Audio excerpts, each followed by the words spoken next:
আমি একটা government medical কলেজে স্টুডেন্ট, নিউ ফোর্থ ইয়ারে পড়ছেন আপনি? ইয়েস।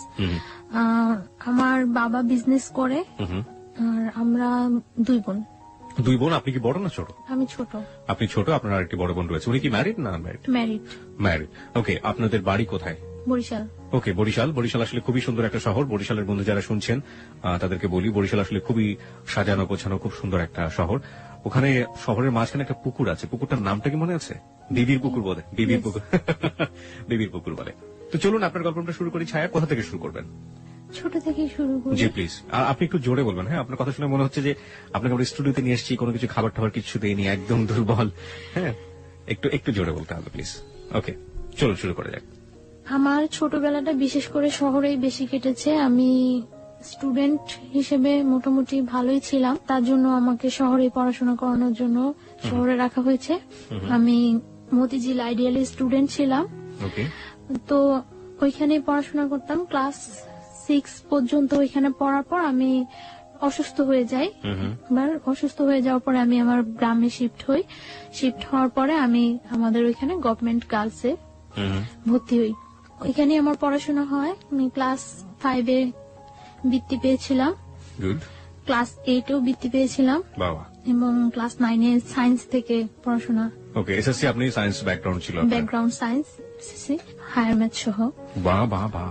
আমার ক্লাস যখন আমি 7-এ পড়ি তখন একটা ছেলে আমাকে খুব ডিস্টার্ব করে, অফার করে জাস্ট, কিন্তু তখন আমি এই ব্যাপারটা সম্পর্কে কোনো অবহিতই না, কিছুই আমি জানি না। আপনি ক্লাস 7-এ থাকা অবস্থায় আপনি ফিলিংসটাই বোঝেন না যে আসলে ব্যাপারটা কি। তখন আমার মাথার মধ্যে শুধু একটাই ইয়ে ছিল যে আমি পড়াশোনা, এর বাইরে কিছু তেমন কিছু না। এবং আমি খুব চঞ্চল ছিলাম। আমার ফ্যামিলি ব্যাকগ্রাউন্ডে যত পার্সন আছে সবাই আমাকে খুব পছন্দ করতো। তারপর মানে যখন আমি ক্লাস 7-এ যখন পড়ি তখন থেকে সবসময় আমার প্লেস ছিল 1। তো তারপর 7-এ যখন পড়ি তখন ওই ছেলেটা আমাকে ডিস্টার্ব করে, তখন আমি আমার বাসায় জানাই। ছেলেটা আসলে কে ছিল? ছেলেটা সম্পর্কে আমাদের একটু বলুন, যে আপনার পাড়ায় আশেপাশে থাকতো বা এরকম কিছু? আপনার বয়সের ডিফারেন্স কতটুকু ছিল? হ্যাঁ, আমার থেকে বয়সে 5 বছরের মতো ডিফারেন্স, কিন্তু ছোট ছিল আপনার 5 বছর? আমার 5 বছর বড় ছিল। আর ও পড়াশোনা সেরকম না, মানে আমি ক্লাস 7-এ যখন পড়ি ও তখন ক্লাস 9-এ পড়ে। ওকে, মানে ওর পড়াশোনার গ্যাপ ছিল এবং এসএসসি কমপ্লিট হয়নি, ওর গ্যাপ ছিল। পরে মানে ডিস্টার্ব করে, তখন আমি আমার বাসায় জানাই। বাসায় জানানোর পরে আমার বাসায় বলতে আমি আমার কিছু কাজিনের কাছে জানাই। কাজিনের কাছে জানানোর পর আমার কাজিন কি করে ওকে রাস্তা থেকে ডেকে মানে একটু শাসায় দেয় যে এরকম করবে না, এরকম করলে এরকম করবে। তো কিছুদিন চুপচাপ থাকে। চুপচাপ থাকার পর আমি আবার স্কুল যাই আসি, কোনো প্রবলেম করে না। কিছুদিন চুপচাপ থাকে, তারপর দেখা গেছে আমি যখন স্কুল যাই আমার সাথে সাথে যায়, আবার আমি যখন আসি তখন আমার সাথে সাথে আসে, এবং নানা রকম সাউন্ড করে। কি ধরনের সাউন্ড করতো মনে আছে? হ্যাঁ, এইরকম যে ভালো লাগে বললেই তো হয়, কি প্রবলেম, আমরা কি চলি না, এরকম মানে বিভিন্ন রকম সাউন্ড করে। তো মানে সাউন্ড করে এইভাবে ক্লাস 7 শেষ হয়ে যায়, ক্লাস 8 শেষ হয়ে যায়। তো 8-এ যখন আমি বৃত্তি পরীক্ষা দেব, তো বৃত্তি পরীক্ষাটা আমাদের স্কুল থেকে একটু দূরে আরেকটা স্কুলে আমার সেন্টারটা। তো ওই স্কুলে যাই আমি বৃত্তি পরীক্ষা দেই। তো পরীক্ষার মধ্যে ও হলের পিছন দিয়ে ওয়াল টপকায় হলের ভিতরে ঢুকে। তো ভিতরে ঢোকার পরে আমার সাথে কথা বলার জন্য আমার দাঁড় করায়। তারপরে কথা বলার জন্য দাঁড় করানোর পরে আমি বলি যে আপনি আমাকে এইভাবে ডিস্টার্ব করতেছেন, আমার পরীক্ষা চলতেছে, এটা কিন্তু ঠিক না। তো তারপর আমি বাসায় এসে ফার্স্ট তো আমার কাজিনদের কাছে আমি আবারও বলি। তো ওনারা বলে যে বাসায় কিছু বলিস না, এটা বাসায় বললে হয়তো সবাই টেনশন করবো। তো ওনারা আবার ওকে ডাইকা বলে যে তোমার একবার শাসায় দিলাম, ইয়ে হয় নাই, আরেকবার এরকম করলে কিন্তু একেবারে মাইরাটে পাটা ভাঙিয়ে দেবো, এরকম ভেঙে দেবে, এরকম কিছু বলে। কারা বলতো? আপনার কাজিন বলতো? কাজিনরা বলতো। ছেলে। আপনার বাবা মাকে কাউকে জানাই না, মানে আমার কোনো প্রবলেম হলে আমি ওদেরকেই জানাইতাম। আপনি বাবা মাকে কেন জানাতেন না এটা আমাদের একটু বলবেন? হেজিটেট ফিল করতেন নাকি কোনো ভয় পেতেন না কোনো সমস্যা? হ্যাঁ, হেজিটেট ফিল করতাম। এক দ্বিতীয়ত আমার আব্বু খুব একটু সেনসিটিভ টাইপের লোক, মানে কোনো ভেজাল বা আমাদের ওইখানে যে আমার আব্বুকে পছন্দ করে না এরকম কেউ নাই। তো তার জন্য আমি আমার আব্বুকে কিছু বলতে পারতাম না। আমার আব্বুকে আমি অনেক ভয়ও পাইতাম, কিছু বলতাম না। মানে আপনি আপনার আব্বুকে অনেক ভয় পেতেন। আর আপনার মা? আমার মাকেও আমি কিছু বলিনি, কারণ আমি যে কোনো প্রবলেম করলে ওদেরকে বললে এটা সলভ হয়ে যায়। এখানে আমি একটু নোট করতে চাই সবাইকে, দেখবেন যে এই বয়সে, বিশেষ করে ও কিশোরী বয়স, ক্লাস 7 এর কথা বলছে, এই সময়টায় বাবা কিংবা মা তার সন্তানের সবচেয়ে ভালো বন্ধু হওয়া প্রয়োজন। দেখুন, ওর জীবনে কিন্তু অনেক বড় একটা ঘটনা ঘটে যাচ্ছে এবং সেটা ও তার কাজিনদেরকে বলছে। সমস্যা কিন্তু জট পাকাচ্ছে, যেটা যদি বাবা মাকে বলতো তাহলে হয়তো সমস্যাটা অন্যভাবে হলেও সেটা সমাধান হতে পারত, কিন্তু সে তার বাবা মাকে বলেনি, কারণ তার বাবা এবং তার মা তার ক্ষেত্রে খুব বেশি ফ্রেন্ডলি না। খুব বেশি ফ্রেন্ডলি না হলে এই ঘটনাগুলো বা এই গল্পগুলো আসলে বলা যায় না। যাই হোক, তারপরে কি হলো? তারপর মানে ও চুপচাপ থাকে, অনেকদিন চুপচাপ থাকে। আমি ক্লাস 8 শেষ করি, 9 শুরু হয়, আমার 9ও প্রায় অর্ধেকটা শেষ হয়ে যায়। জি। তারপর আমার কিছু মানে নিউ ফ্রেন্ড হয়, কিছু আগের ফ্রেন্ডরা Class change হলে এটা হয়, হ্যাঁ। আমার থেকে আগের ফ্রেন্ডরা দূরে সরে যায়, আবার কিছু নিউ ফ্রেন্ড হয় আমার। তো নিউ ফ্রেন্ডদের সাথে আমি খুব খুব চঞ্চল থাকি, খুব এনজয় করি, কিন্তু আমার পড়াশোনাটা খুব খুব ভালো, seriously আপনি করছেন। সিরিয়াসলি খুব ভালোভাবে চলছে আমার পড়াশোনাটা। ওকে। তারপর যখন 10-এ আমি পড়ি, তখন মানে আমার টেস্ট পরীক্ষার কিছুদিন আগে মানে ছেলেটা খুব বেশি ডিস্টার্ব করা শুরু করে, খুব বেশি কি ডিস্টার্ব ধরনের করে। ডিস্টার্ব করতো? ডিস্টার্ব করে মানে রাস্তায় দাঁড়া করায়, মানে চিঠি দেওয়ার চেষ্টা করে, এরকম ফোন করার চেষ্টা করে আমাদের বাসায়, বা অনেক সাইন সিম্পটম ইয়ে করে, যেটা আমি বুঝি যেটা ও করছে। তো আমার কাছে জিনিসগুলো খুব খারাপ লাগে। তো একদিন আমি আমার স্কুলের মধ্যে যখন মানে আমার ফ্রেন্ডদের সাথে আমি ছিলাম, তো স্কুল থেকে বের হয়েছি মতন স্কুলের সামনে ও মানে আমাকে অনেক ফ্রেন্ডদের মধ্যে দাঁড় করায়, সব ফ্রেন্ডদের বলছে যে সরে যাওয়ার জন্য। সবাই সরে যাওয়ার পর আমি খুব বিরক্ত হই, খুব রাফ বিহেভ করি ওর সাথে। কি করেন আপনি? দেখুন, আপনি রাফ বিহেভ না বলে আপনি বলুন যে আপনি যেটা করেছিলেন সেটাই। হ্যাঁ, রাফ বিহেভটা হলো আমি ওর সাথে খুব উচ্চ স্বরে কথা বলি। কি বলেন? উচ্চ স্বরে কথা বলার পর মানে, কেন আমাকে দাঁড় করাইছেন, এইরকম করতেছেন কেন, আপনি কি আমার যোগ্য নাকি, এইভাবে আমি অনেক কথা বলি। গালি ঠালি দিয়েছিলেন? না, গালি টালি না, আমি ওইটা কখনোই পারি না। ওকে, So, লেটস প্র্যাকটিস টুডে। তারপর না, মানে আমি একটু মজা করছিলাম। আমি একটু জানি যে ওই ছেলেটা তখন আপনার সাথে কি করলো, আপনি যখন রাগারাগি করছিলেন, ওকে চুপ করে বসেছিল? না, চুপ করে নাই, ও মানে দাঁড়ায় অনেক, চোখগুলা অনেক লাল লাল লাল থাকতো ওর, চোখ টোক বড় করে অনেক ইয়ে হয়েছে। তো আমি মানে এক পর্যায়ে আমি ছেলেটাকে একটা চড় মারি। ও, এক পর্যায়ে ছেলেটাকে আমি কথা কাটাকাটি হয়, এক পর্যায়ে চড় মারি। এখন একটা স্কুলের সামনে অনেক স্টুডেন্ট থাকে, অনেক লোকজন ছিল, এমনকি মানে ওই স্কুলের সামনে ঝালমুড়ি আলারা পর্যন্ত ওর ফেভারে ছিল, সবাই আমাকে মানে ওর কথা বলতো। তো চড় মারি, এটা ওর খুব গায়ে লাগে। গায়ে লাগার পরে কিছুদিন পর ও আমার একদিন স্কুলের মধ্যে যায়। আপনার স্কুলের মধ্যে যখন যাচ্ছে সেই ঘটনাটা আমি আসবো, তবে তার আগে আমাকে বলেন তো, এই ঝালমুড়িওয়ালাও তার ফেভারে ছিল, মানে সবাই ফেভারে ছিল, মানে ব্যাপারটা ঠিক বুঝতে। ও কি একই স্কুলে পড়তো আপনার? না, আমি গার্লসে পড়তাম, আচ্ছা। ও বয়েজে পড়তো। আমি যখন ক্লাস 10-এ পড়ি তখনও ও এসএসসি কমপ্লিট করতে পারে নাই। না, আমি জানতে চাচ্ছি যে ফেভারে ছিল মানেটা কি? ও কি খুব পপুলার ছিল ওই মুহূর্তে ক্যাম্পাসে বা ওরকম কিছু? না, পপুলার ছিল না, ও ওইখানে খুব যাতায়াত করতো, ও দেখতে সুন্দর ছিল, মানে যে কোনো কারোর সাথে কথা বললে তাকে খুব ইজি ম্যানেজ করতে পারে। তার ওকে, জন্য ঠিক আছে। তারপরে কি হলো? তারপরে আপনার চড় মারার পরে আপনি বলছিলেন যে চড় মারার পরে কিছুদিন যায়, মনে হয় 4-5 দিন যায়। 4-5 দিন গ্যাপের পরে ও একদিন আমার স্কুলে যায়। তো আমি কলের কাছে ছিলাম, কলের কাছ থেকে আমি ঘুরে আসতে নেওয়ার পরে আমি হঠাৎ ওকে দেখে আমি মানে যেই পথে আসতেছিলাম ওটা ব্যাক করে অন্য পথে আসতে নেই। তো আমার তখন একটু ভয় কাজ করে, মানে আমি দেখতেছি যে ও কয়েকটা ছেলে নিয়ে ঢুকছে, তো ভয় কাজ করে। তারপর আমি ওই ঘুরে আসতে নিলে ও মানে দৌড়ে ঘুরে এসে আমার সামনে দাঁড়ায় আমার হাতে ধরে টান দেওয়ার পর আমি মানে ওইখানে আমি হাত ছাড়েন বলে উঠি। তারপর কিছু মেয়েরা থাকে পিছনে, তারা ওইখানে আসার পর মানে ও আমাকে বলতেছে যে তুমি আমার ওই দিন যে অপমানটা করছো কাজটা ঠিক করো নাই, আমি তোমার একদিন হইলেও আমার বাসায় নিয়ে ছাড়বো, একদিন হইলেও আমার ঘরে ভাত দেয় রান্না করামো তোমাকে দিয়ে। তো আমি বলছি আচ্ছা ঠিক আছে, পারলে কইরেন। এরকম কথা বলার পরে প্রেক্ষিতে মানে ও তখন চলে আসার পরে অনেক দিন যাবত গ্যাপ থাকে। আমার এসএসসি কমপ্লিট হয়ে যায়, ওকে আমি দেখি না। এসএসসি কমপ্লিট হয়ে যায়, আমি তো মনে করছি ও মনে হয় চলে গেছে, কোথাও ইয়ে হয়ে গেছে। এসএসসি কমপ্লিট হয়ে যায়, আমি ঢাকা আসি। আমি আগে আমাদের ওইখানে কলেজেই ভর্তি হই আর পরে ঢাকা আসি। তখন ওই ইয়ারের সিস্টেম ছিল, মানে পয়েন্টেই ভর্তি করানোর জন্য ওই ইয়ার সিস্টেম হয়। তো আমি হোলি ক্রসে ভর্তি হই, ফার্মগেট হোলি ক্রসে ভর্তি হওয়ার পর আমি এখানে একেবারে শিফট হয়ে যাই ফার্মগেট হোস্টেলে। এখানে পড়াশোনা করে মাঝে মাঝে বাড়ি যাওয়া হয়, ঈদে বাড়ি যাওয়া হয়। এমনিতে ততটা বাড়ি যাওয়া হয় না, খুব ইয়ে থাকে আমার উপরে, খুব প্রেশার থাকে পড়াশোনার উপর যে আমার রেজাল্ট ভালো করতেই হবে।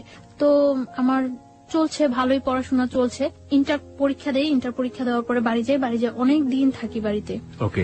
যতদিন পর্যন্ত রেজাল্ট না হয় বাড়িতে থাকি। রেজাল্ট হওয়ার কিছুদিন আগে আমি ঢাকা আসি মেডিকেলের জন্য কোচিনে এডমিট হই। তো এখানে কোচিন টুচিন করার পরে মেডিকেল আমি এডমিশন দেই। মেডিকেলে এডমিশন দেওয়ার পরে আমার মেডিকেলে চান্স হয়। চান্স হওয়ার পরে ওইখানে ভর্তি টর্তি হওয়ার কিছুদিন পরে ক্যাম্পাস বন্ধ হওয়ার পরে আমি বাড়ি যাই। ফার্স্টলি বাড়ি যাওয়ার পরে আমি আমার ওই ফ্রেন্ডের সাথে এমনি কন্ট্রাক্ট হয়। এর মধ্যে একটা ফ্রেন্ড ঢাকায় এডমিট হয়েছে ইডেন কলেজে, তো ওর সাথে ভালো কন্ট্রাক্ট থাকে। তো বাড়ি যাওয়ার পরে সবার সাথে কন্ট্রাক্ট হয়। কন্ট্রাক্ট হওয়ার পর আমরা ঠিক করি যে একদিন টিচারের সাথে দেখা করবো। আমরা বাড়িতে যে হায়ার ম্যাথ যে টিচারের কাছে করতাম ওই টিচারের কাছে দেখা করবো। ওই টিচার হলো বরিশাল মদনমোহন কলেজের টিচার। মদনমোহন কলেজের টিচারের সাথে দেখা করব।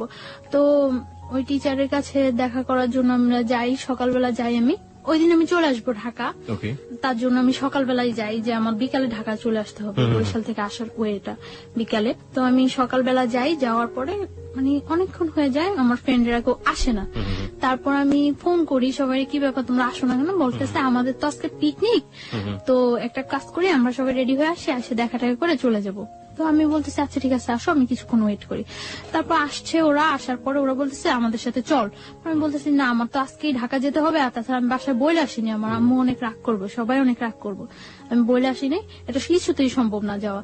পরে বলতেছে আচ্ছা আমরা তো তোর বাসার সামনে দিয়ে যাব, তুই আমাদের সাথে চল, তোকে শিফট করে দিয়ে চলে যাবো আমরা। তো আমি আচ্ছা ওকে ঠিক আছে। তো আমি একটা মাইক্রো, ওরা এই মাইক্রোটাতে করে আসছিল, আমি ওই মাইক্রোতে ওরা উঠে আমি পথ থেকে নেমে যাবো, তো আমি লাস্টে উঠি। ওঠার পরে আমি যখন মানে উঠে আমি নক করি, পরে ঘোরার পরে আমার আর কিছু মনে নেই। আচ্ছা আচ্ছা, এখানে যে কি হয়েছিল আমি কিছুই বলতে পারবো না, জাস্ট আমি একটা স্মাইলের মতো ফিল করছি। তারপর আমি আর কিছু মনে নেই, আমার সেন্স ছিল না। আমার যখন সেন্স আসে তখন সন্ধ্যার দিকে আমি ফিল করতেছি যে তখন সন্ধ্যা জাস্ট আজান হচ্ছে এরকম সময়, এবং তখন আমি দেখতেছি যে আমি মাওয়া ঘাট ওভার করেছি, just Postogola bridge, Dhaka Postogola bridge. কিন্তু আমি তখন মুখে কিছু বলতে পারছি না এবং কোনো কিছু, আমি জাস্ট একবার কি দুইবার চোখ খুলে আবার চোখ অফ হয়ে গেছে। তারপর আমি আর কিছু বলতে পারবো না। যখন আমার সেন্স আসছে রাত্রে, তখন প্রায় 2:30 কি 3টা বাজে মনে হয়, আমি ওইরকম মনে হচ্ছিল আমার কাছে 2:30 কি 3টা বাজে। তখন আমি যে জায়গা ওই জায়গাটা টাঙ্গাইল, মানে আমি ব্যাক আসার সময় দেখেছি যে ওটা টাঙ্গাইল, কিন্তু তখন আমি জানি না ওটা যে টাঙ্গাইল। আমি একটা বাসায় আছি, ওই বাসায় অনেক লোকজন আছে, এবং আমি এর মধ্যে যখন আমি মাওয়াতে পোস্তকলা ব্রিজ, মাওয়া ঘাট যখন শেষ হলো, পোস্তকলা ব্রিজে যখন আমি চোখ খুললাম, তখন আমি দেখছি যে আমার পাশে ওই ছেলেটা বসা, সামনে আরেকটা ছেলে বসা, মাইক্রোতে 2টা ছেলে, আর আমি সামনে যে ছেলেটা বসা ওই ছেলেটাকে আমি কখনোই দেখি নাই, আর আমার সাথে পরিচিত না ছেলেটা। আপনি কি মাইক্রোতে তখন? তখন আপনি মাইক্রোর ভিতরে? তখন আমি এর মধ্যে যে 2বার চোখ খুললাম, তখন আমি দেখতে পেয়েছি যে আমার সামনে ছেলেটা ড্রাইভারের পাশে বসা, যাকে আমি কখনোই দেখিনি এর আগে, আর আমার পাশে ওই ছেলেটা। এবং তারপর তো রাত্রে আমি যেই বাসায়, যখন আমার সেন্স আসে তখন আমি ওই বাসায়, এবং আমি দেখি যে আমার চারপাশে অনেক লোকজন, ওই বাসার অনেক মেম্বার, বাট আমি তাদের কাউকে তো কখনোই দেখিনি, চিনিও না। তারপর আমি জিজ্ঞাসা করলাম যে আমি এখানে কেন আসছি এবং কিভাবে। তারপর বললো যে তুমি এখানে কোনো শব্দ করবে না, সাউন্ড করবে না, এখানে যদি কোনো সাউন্ড করো তোমারই কিন্তু প্রবলেম হবে, তো এখানে কোনো সাউন্ড টাউন্ড করবে না, চুপচাপ শুয়ে থাকো। তারপর বললাম যে কেন আমি চুপচাপ শুয়ে থাকবো, আমি এইখানে আসলাম কিভাবে, আমি তো এখানে আসা না, আমার তো আজকে ঢাকা যাওয়ার কথা। তারপর বলতেছে তুমি ঢাকায় আসো, প্রবলেম নাই। ওই বাসায় একটা মহিলা বলতেছে আমাকে, তুমি ঢাকায় আসো, প্রবলেম নাই, চুপচাপ শুয়ে থাকো, আমরা কিন্তু লোক বেশি ভালো না, বেশি সাউন্ড করবা একেবারে জবাই করে দেবো। আমি তারপর চুপচাপ শুয়েছিলাম। সকাল হওয়ার পর আমি দেখলাম যে ওই ছেলেটা আসছে ওই বাসায়, ওই বাসায় ছিল না, আমি ছিলাম ওই বাসায়, আসছে। এবং আসার পরে মানে এতক্ষণ তো আমি সবার সাথে কন্টিনিউ ছিলাম, আসার পরে আমাকে একটা রুমে আলাদা করে মানে বসিয়ে আমার হাত পা বেঁধে দেওয়া হয়েছে। বেঁধে তারপরে ও বলতেছে এবার বুঝছো আমার সাথে খারাপ ব্যবহার করার কি ফল, আমি তো তোমার আগেই বলছিলাম যে আমার সাথে রাফ বিহেভ করে কিছু করতে পারবো না, আমার সাথে খারাপ ব্যবহার করার ফল বুঝছো। আমি বলছি যে আপনি কেন নিয়ে আসছেন আমাকে এখানে। পরে বলতেছে দেখো আমি তোমার নিয়ে আসছি, আমি তোমার কোনো ক্ষতি করবো না, তুমি আমাকে বিয়ে করো, সবকিছু ঠিক হয়ে যাবে, তুমি বিয়ের কন্ডিশনে তুমি যেটা বলবো সেটাই ওকে। পরে আমি বলছি কেন আমি আপনাকে বিয়ে করব? আমি তো আপনাকে বিয়ে করার প্রশ্নই জাগে না। আপনি নিজের অবস্থানটা আর আমার অবস্থানটা চিন্তা করেন। আমি একটা মেডিকেল স্টুডেন্ট আর আপনি একটা, যে কোনো ওয়েই নেই আমার সাথে আপনার বিয়ে হওয়ার মতো। আমি কেন আপনাকে বিয়ে করবো? আপনি যে আমাকে এখানে তুলে নিয়ে আসছেন, এটা যদি কেউ জানে আপনার যে কি অবস্থা হবে একবার চিন্তা করছেন? পরে বলতেছে আমি তো তোমাকে তুলে নিয়ে আসছি, এটা তো কেউ জীবনে জানবো না, সবাই তো জানে তুমি আমার সাথে পালায় চলে আসছো। আমি বলছি হোয়াট, আমি আপনার সাথে পালায় আসছি মানে? পরে বলতেছে তোমাকে আমি নিয়ে আসছি তখন সকাল 8:30, আর 9:30 মধ্যে অত্র এলাকার এমন কোন লোক নেই যে জানে যে তুমি আমার সাথে পালায় আসছো। আমি মানে কি? পরে বলতেছে এটাই, তুমি তো এটাই বুঝলা না আমি যে কি করতে পারি। তোমাকে আমি নিয়ে আসার পরে আমার বন্ধু বান্ধব হয়তো সবাই এলাকায় পাবলিশ করে দিছে যে আমি তোমার সাথে, তুমি আমার সাথে পালায় আসছো, আর তোমার সাথে যে আমার আগে থেকে একটা ইয়ে হইতেছিল এটা তো সবাই জানে। পরে আমি বলতেছি আশ্চর্য, এই কথা কেউ বিশ্বাস করবে না যে আমি আপনার সাথে পালায় আসছি। আমি আপনার সাথে পালায় আসতে যাবো কেন?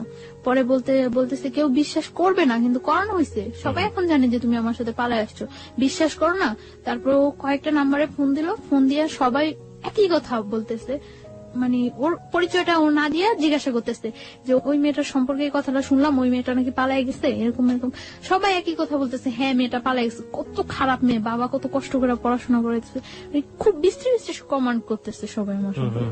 আমি কান্না শুরু করে দিচ্ছি। পরে বলতেছে কান্না করে কোনো লাভ নেই, যা হওয়ার হয়ে গেছে, তুমি মাইনে নাও, বিয়ে করো। আমি জীবনেও না। তারপর ও চলে গেছে, চলে যাওয়ার পরে দুপুরে আমাকে খাইতে দিচ্ছে, এই পর্যন্ত আমাকে কোনো কিছু খাইতে দেয়নি, দুপুরে আমাকে ওই বাসায় খাইতে দিছে শুটকি, বেগুন, ভাত খাইতে দিছে, যা আমি কখনোই খাইনি এর আগে। খাইতে দেওয়ার পর আমি খাই নাই, না খাওয়ার পরে ও এসে আমার বলতেছে সোজাসুজি খাও, না হলে কিন্তু মারবো।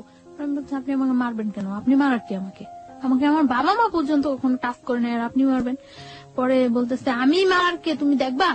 পরে বলছে খাও। পরে আমি বলছি না আমি খাবো না, আমি এই খাবার খাবো না। পরে বলছি কি খাইবা? আমি বলছি আমি কিচ্ছু খাবো না, আমার বাড়িতে নিয়ে আসেন, আমার বাড়িতে দিয়ে আসেন। আপনারা আমার বাড়িতে না দিয়ে আসেন, আমার বাড়ি কারোর সাথে কন্ট্যাক্ট করতে দেন, সে এসে আমার বাড়ি থেকে লোকজন এসে আমাকে নিয়ে যাবে। ইম্পসিবল, তুমি তো তোমার বাড়ি থেকে আর কখন জীবনেও কন্ট্যাক্ট করতে পারবে না, তুমি আর জীবনেও তোমার বাড়ি কারোর কাছে যাইতেও পারবে না, কন্ট্যাক্ট করতে পারবে না। তারপর চলে গেছেন, তো আমি আর কি বলবো, চুপচাপ ছিলাম, আমি খাইনি। তারপর রাত্রে আবার আসছে, রাত্রে এসে বলছে তুমি চিন্তা করছো, ডিসিশন নিছো, কি করবা?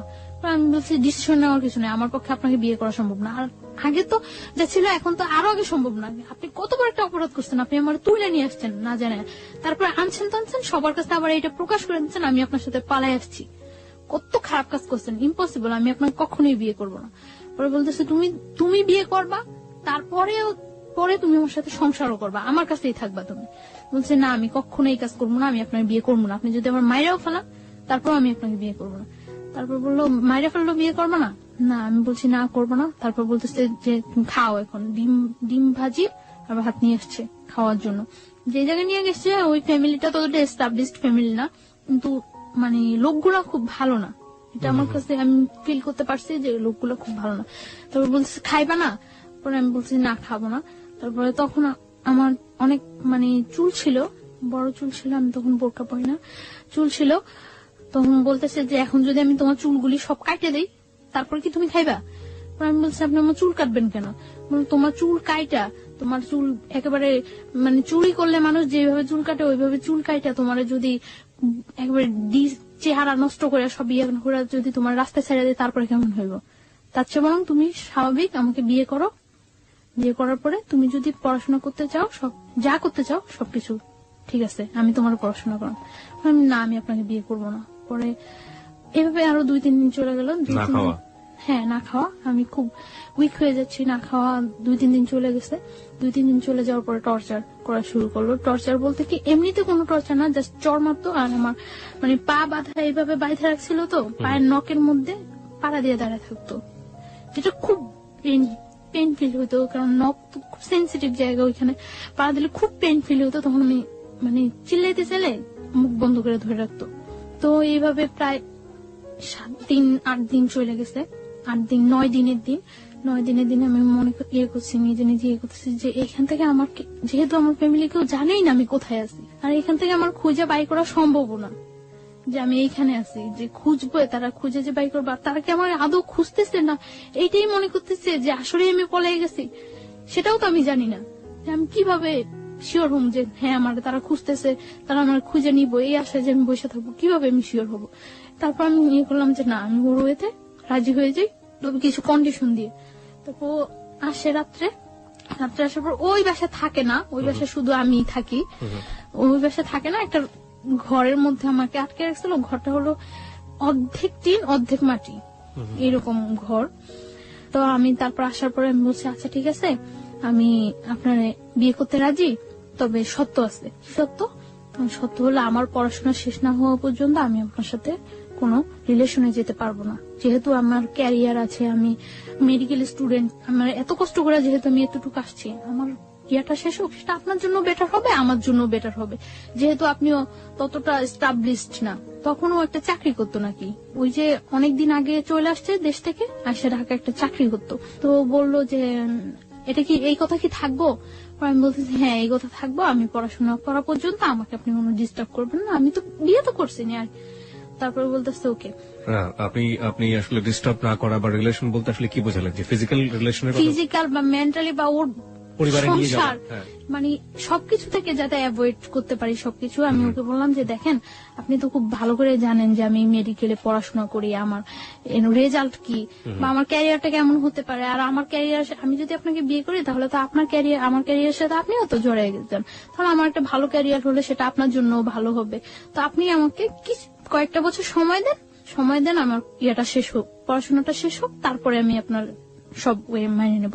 সেই পর্যন্ত আপনি আমাকে কোন রকম জোড়াজুড়ি বা কোন রকম ইয়ে করতে পারবেন না। পরে বলতেছে আচ্ছা ঠিক আছে। তারপর মানে ওই দিন রাত্রে চলে যায়, সকালে ও একজন লোক নিয়ে আসে।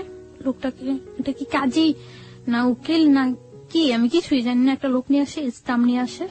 স্টাম্পের মধ্যে ওই লোকটা আমার একটা ছবি তোলে আর ওর একটা ছবি তোলে, দুইটা ছবি পাশাপাশি রেখে পিন আপ করে দেয়। পিন আপ করে ওই লোকটা স্টাম্পে যে কি লেখে সেটাও আমি জানি না, জাস্ট স্টাম্পের মধ্যে আমি সই করে দেই।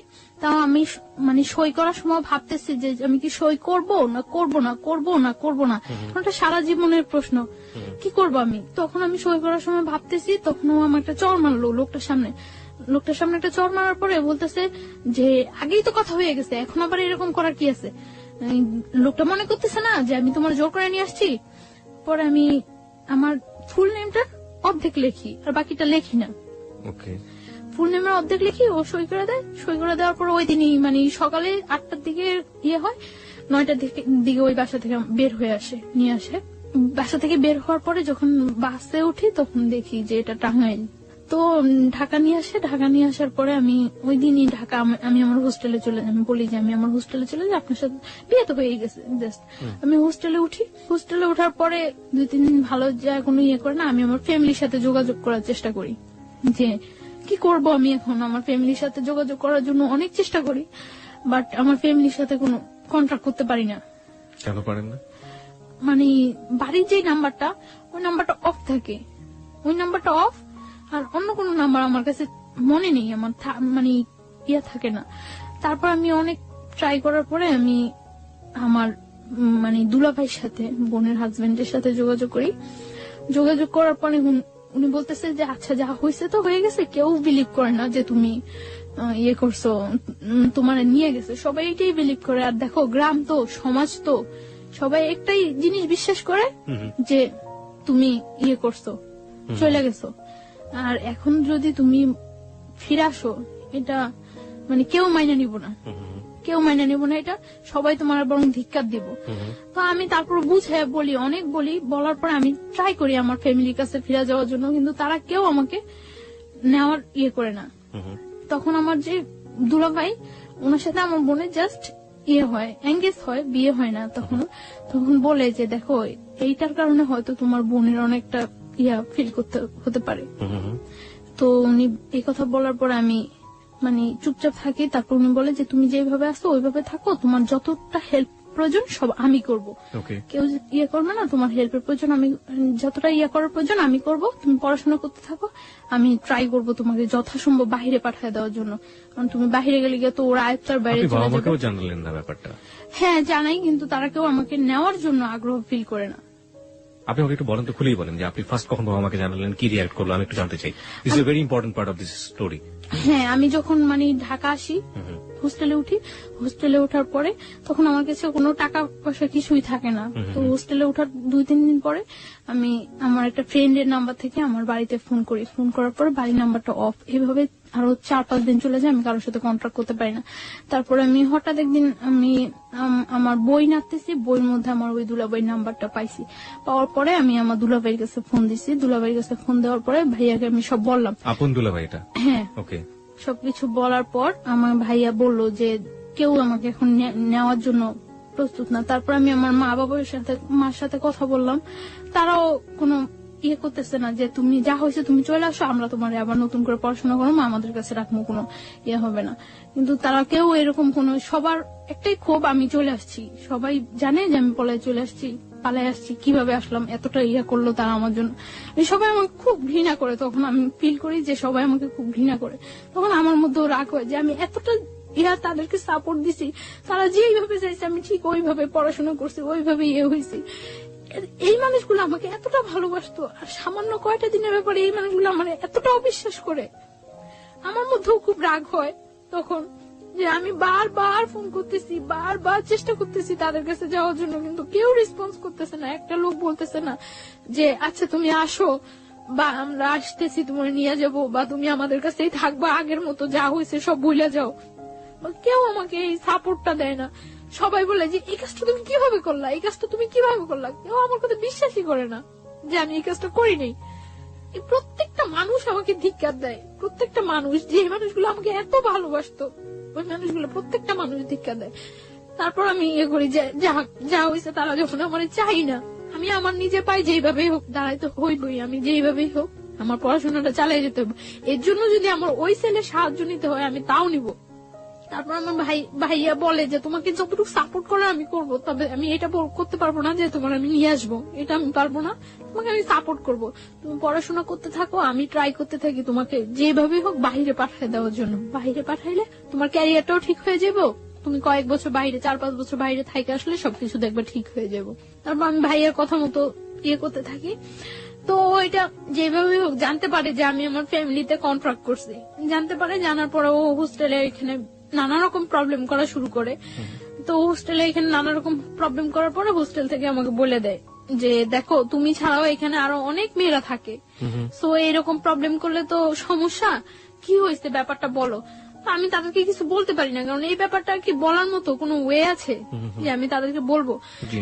তারপর আমি ইয়ে করি যে আমি ওরা বলি যে কি চান আপনি, যে এইভাবে ডিস্টার্ব করতেছেন, আমি হোস্টেলে প্রবলেম হচ্ছে, আমার পড়াশোনার প্রবলেম হচ্ছে, কি চান। তো ও বলতেছে যে দেখো তুমি আমার বাসায় থাকো, আমার বাসায় থাকতে তো কোনো প্রবলেম নেই, বাসায় থাকো, বাসায় থেকে পড়াশোনা করো, তাহলে আমি তোমার একটা টেক কেয়ারও করতে পারবো।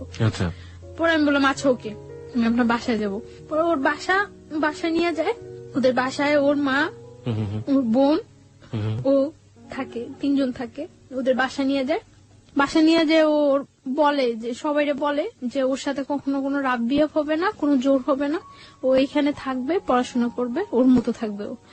তো আমি ওই বাসায় থাকি। ওকে আপনাকে পরিচয় করিয়ে দেয় যে ও আমার বউ? হ্যাঁ, ওই ফ্যামিলি সবাই জানে যে ওইভাবে বিয়ে করেছে। কিভাবে বিয়ে করেছে সেটাও কি জানে? জানে না, কারণ না জানলে ওর মানে যখন আমরা টাঙ্গাইল ছিলাম তখন ওর বাড়ি থেকে ওকে সাপোর্ট দিছিল এবং টাকা পয়সার ব্যাপারেও হেল্প করছিল। সো না জানলে তো পসিবল না এটা। ও কি এক বাবার একটাই ছেলে ছিল? না। কয় ভাই বোন ছিল ওরা? ওর 2 ভাই 1 বোন। ওই বড় ছিল সবার? হ্যাঁ, ও বড়। ওকে। বাবা কি করতেন ওনার? বিজনেস। ওকে, ঠিক আছে, চলুন। তারপর ওর বাসায় যাওয়ার পর ও ইন্ট্রোডিউস করে দেয় সবার সাথে এবং সব বলে যে যাতে আমার উপর কোনো প্রেশার ক্রিয়েট না করে। তো ওই বাসায় থাকে, আমি পড়াশোনা করতেছি, ভালো ইয়ে করতেছি, কিন্তু আমার মনের মধ্যে সবসময় একটা ভয় কাজ করতো যে ওর বাসায় আছে, ও তো খারাপ, ও খারাপ না হলে এই কাজটা জীবনেও আমার সাথে করতে পারতো না। সো কখন যেন ও কি করে সবসময় আমার মনের মধ্যে একটা ভয় কাজ করতো।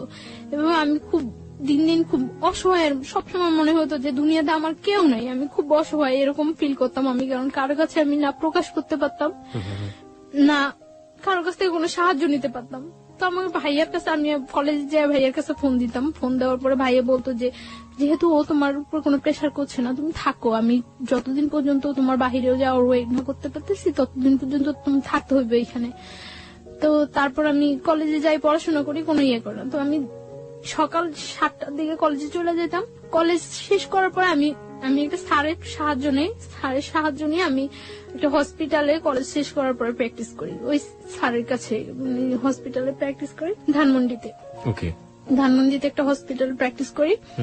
তো তারপরে এই প্র্যাকটিস করে আমি বাসায় ফিরতাম রাত্র 10টা 11টা, যতটা সময় ওদের থেকে বাইরে থাকা যায় বাসায় ফিরতাম। তো যাইও আমি দেখা যেত বাসায় যাইও আমি ঘুমাইতাম না, খুব ভয় থাকতো আমার মনের মধ্যে যে কি হয় একটা সবসময় একটা ভয় কাজ করতো। এবং আমার পড়াশোনা হইতেছে, আমার পরীক্ষা হয়, পরীক্ষার পর আমার রেজাল্ট খারাপ হওয়ার পর আমি ফিল করতে পারতেছি যে এই ব্যাপারটা আমার পড়াশোনায় খুব হয়ে যায়। তখন মেডিকেল আপনি কোন ইয়ার স্টুডেন্ট? ফার্স্ট ইয়ার দিচ্ছেন আপনি, মানে ফার্স্ট ইয়ার ফাইনাল দিচ্ছেন? ফার্স্ট ইয়ার ফাইনাল দিচ্ছি। তো তারপর আমি করি যে এইভাবে তো চলতে পারে না, এইভাবে কিভাবে আমার যেভাবেই হোক ওদের সাথে আমার মানায়া যাইতেই হইবে, যেভাবেই হোক এইভাবে আমার পড়াশোনার ক্ষতি হইতেছে। তো রেজাল্ট খারাপ হয়, তারপর আমি আবার ভালো করে পড়াশোনা করা শুরু করি। আমি সারাদিন বাইরে থাকলেও সারা রাত জেগে পড়াশোনা করি, তা আমার শরীর খুব হয়ে যেতেছে। ওই ছেলেটা কি করতো এই সময়টাতে আপনার? ও একটা জব করতো। না, আপনার সাথে কি ধরনের আচরণ করতো? না, আমার সাথে ও সবসময় ভালো আচরণ করতো, কিন্তু ও শুধু একটা চাইতো যে আমি ওর কাছ থেকে কোনো হেল্প নিতাম না, টাকা পয়সা কোনো। ও আমার প্রায় সময় এটা জিজ্ঞাসা করতো যে আমি এটা কিভাবে করি, কিন্তু এটা তো আমার ভাই আমার সুন্দরবন কুরিয়ার সার্ভিসে আমার জন্য সবসময় টাকা পাঠিয়ে দিত। আমি বললেই হতো যে ভাই আমার টাকা লাগবে, এটা লাগবে, হ্যাঁ দুলাভাই পাঠিয়ে দিত। তো এর মধ্যে আমি পাসপোর্ট করে সবকিছু আমার জমা দেওয়া হয়ে গেছে। বাইরে আমি অ্যাপ্লাই করছি। কোন দেশে অ্যাপ্লাই করেছিলেন? কানাডাতে চলে যাওয়ার জন্য। কানাডাতে যাওয়ার জন্য স্টুডেন্টের বিষয়ে কানাডায় যাওয়ার জন্য করছি, অ্যাপ্লাই করা হয়েছে। তো লাস্ট 2011 লাস্ট ইয়ার লাস্ট দিন 31st নাইট এ পর্যন্ত ভালোই ওই বাসায় থাকতাম। এই সময়টাতে আপনার যেহেতু উনি অবৈধভাবে হোক বৈধভাবে হোক যেভাবে হোক জোর করেই হোক উনি আপনার হাজবেন্ড হয়ে গিয়েছেন, সুতরাং হাজবেন্ড তার ওয়াইফের কাছে একটা সম্পর্ক দাবি করতেই পারেন। এই সময়টা থেকে কোনো ধরনের কোনো ইন্টিমেসি আপনাদের? কখনোই আমার উপরে এরকম কিছু করতো না, কোনো ফিজিক্যাল কোনো ইন্টিমেসি? ফিজিক্যাল বা আমি কোথায় যাই কেন যাই কোনো ইন্টারফেয়ার, শুধু ওর হতো যে ওর বাসায় থাকতে হবে, এইটাই। মানে কখনো আপনার ফ্রিডম নিয়ে কোনো অত্যাচার করতো না, কিছু করতো না, শুধু একটা কথা আমার বাসায় থাকতে হবে। হ্যাঁ, বাসায় থাকতে হবে। ও মানে মনে করতো যে হয়তো বা ওর বাসায় থাকলে আমি সেফ আছি, কিছু করতে আসছি না বাহিরে। কোন ধরনের অত্যাচারও করেনি, মানসিক বা শারীরিক? না, শারীরিক কোনো অত্যাচারও করতো না। তো আমি দেখা যেত বেশিরভাগ সময় বাহিরে খাইতাম, বাহিরে থাকতাম। আমি আপনার শাশুড়ি বলাটা ঠিক হচ্ছে না কিনা জানি না, ওর বাড়ির যে অন্যান্য যে মানুষজন যারা ছিলেন তারা কি ধরনের আচরণ করতেন আপনার সঙ্গে? হ্যাঁ, আমার শাশুড়ি মানে ওর মা ফিল করতে পারতো যে আমি ওকে খুব ডিসলাইক করি এবং আমি আজকে হোক কালকে হোক চলে যাবো, এটা উনি ফিল করতে পারতো। উনি সবসময় বলতো যে এই মেয়ের জন্য এত কিছু করতেছোস, এই মেয়ের পড়াশোনা করানোর জন্য এই মেয়ের জন্য এত কিছু করতেছ, মেয়ে থাকবো না। তো সবাই বলতো, মানে উনি আপনার সাথে কোনো খারাপ আচরণ করতো না? আমার সাথে কোনো করতো না, আমার সাথে জাস্ট মানে আমি খুব কথা বলতাম না বাসায়, যে সবসময় আমি চুপচাপ থাকতাম, অফ থাকতাম সবসময়। যতটা টাইম বাসায় থাকতাম বেশিরভাগ টাইমে বই নিয়ে বসে থাকতাম, এরকম। মানে আমি না পড়লেও দেখাইতাম যে আমি পড়তেছি, যাতে কেউ ডিস্টার্ব না করে, যাতে কেউ কথা বলতে না আসে। তো আমি শুনতাম উনি বলতো যে এই মেয়ে থাকবো না, এই মেয়ে তো চলে যাইবই, কারণ যে করার মতো সংসার করার মতো ওই মেয়েই ডিফারেন্স, ও চলে যাইব। তো মানে উনি ফিল করতো এবং উনি ফিল করতো যে আমি ওদেরকে খুব ডিসলাইক করে, এটা উনি ফিল করতো এবং উনি এটা বলতো বারবার। ওকে, যাই হোক, তারপর একটা করতাম, আমি ওই বাসায় কখনো ঘুমাইতাম না। কেন? এই 1 বছর 3 মাস 3.5 মাস আমি ওই বাসায় ছিলাম। আমার মনে হয় না আমি 1 বছর 3 মাস 3.5 মাসে ওই বাসায় 3 দিনও ঘুমাইছি। কখনো আমি ঘুমাইতাম না, আমার মনের মধ্যে এটা ভয় কাজ করতো, হয় আমার মায়ের ফেলাইবো না আমার সাথে জোর করে কিছু করবো, এরকম একটা ভয় সবসময় আমার মনের মধ্যে কাজ করতো।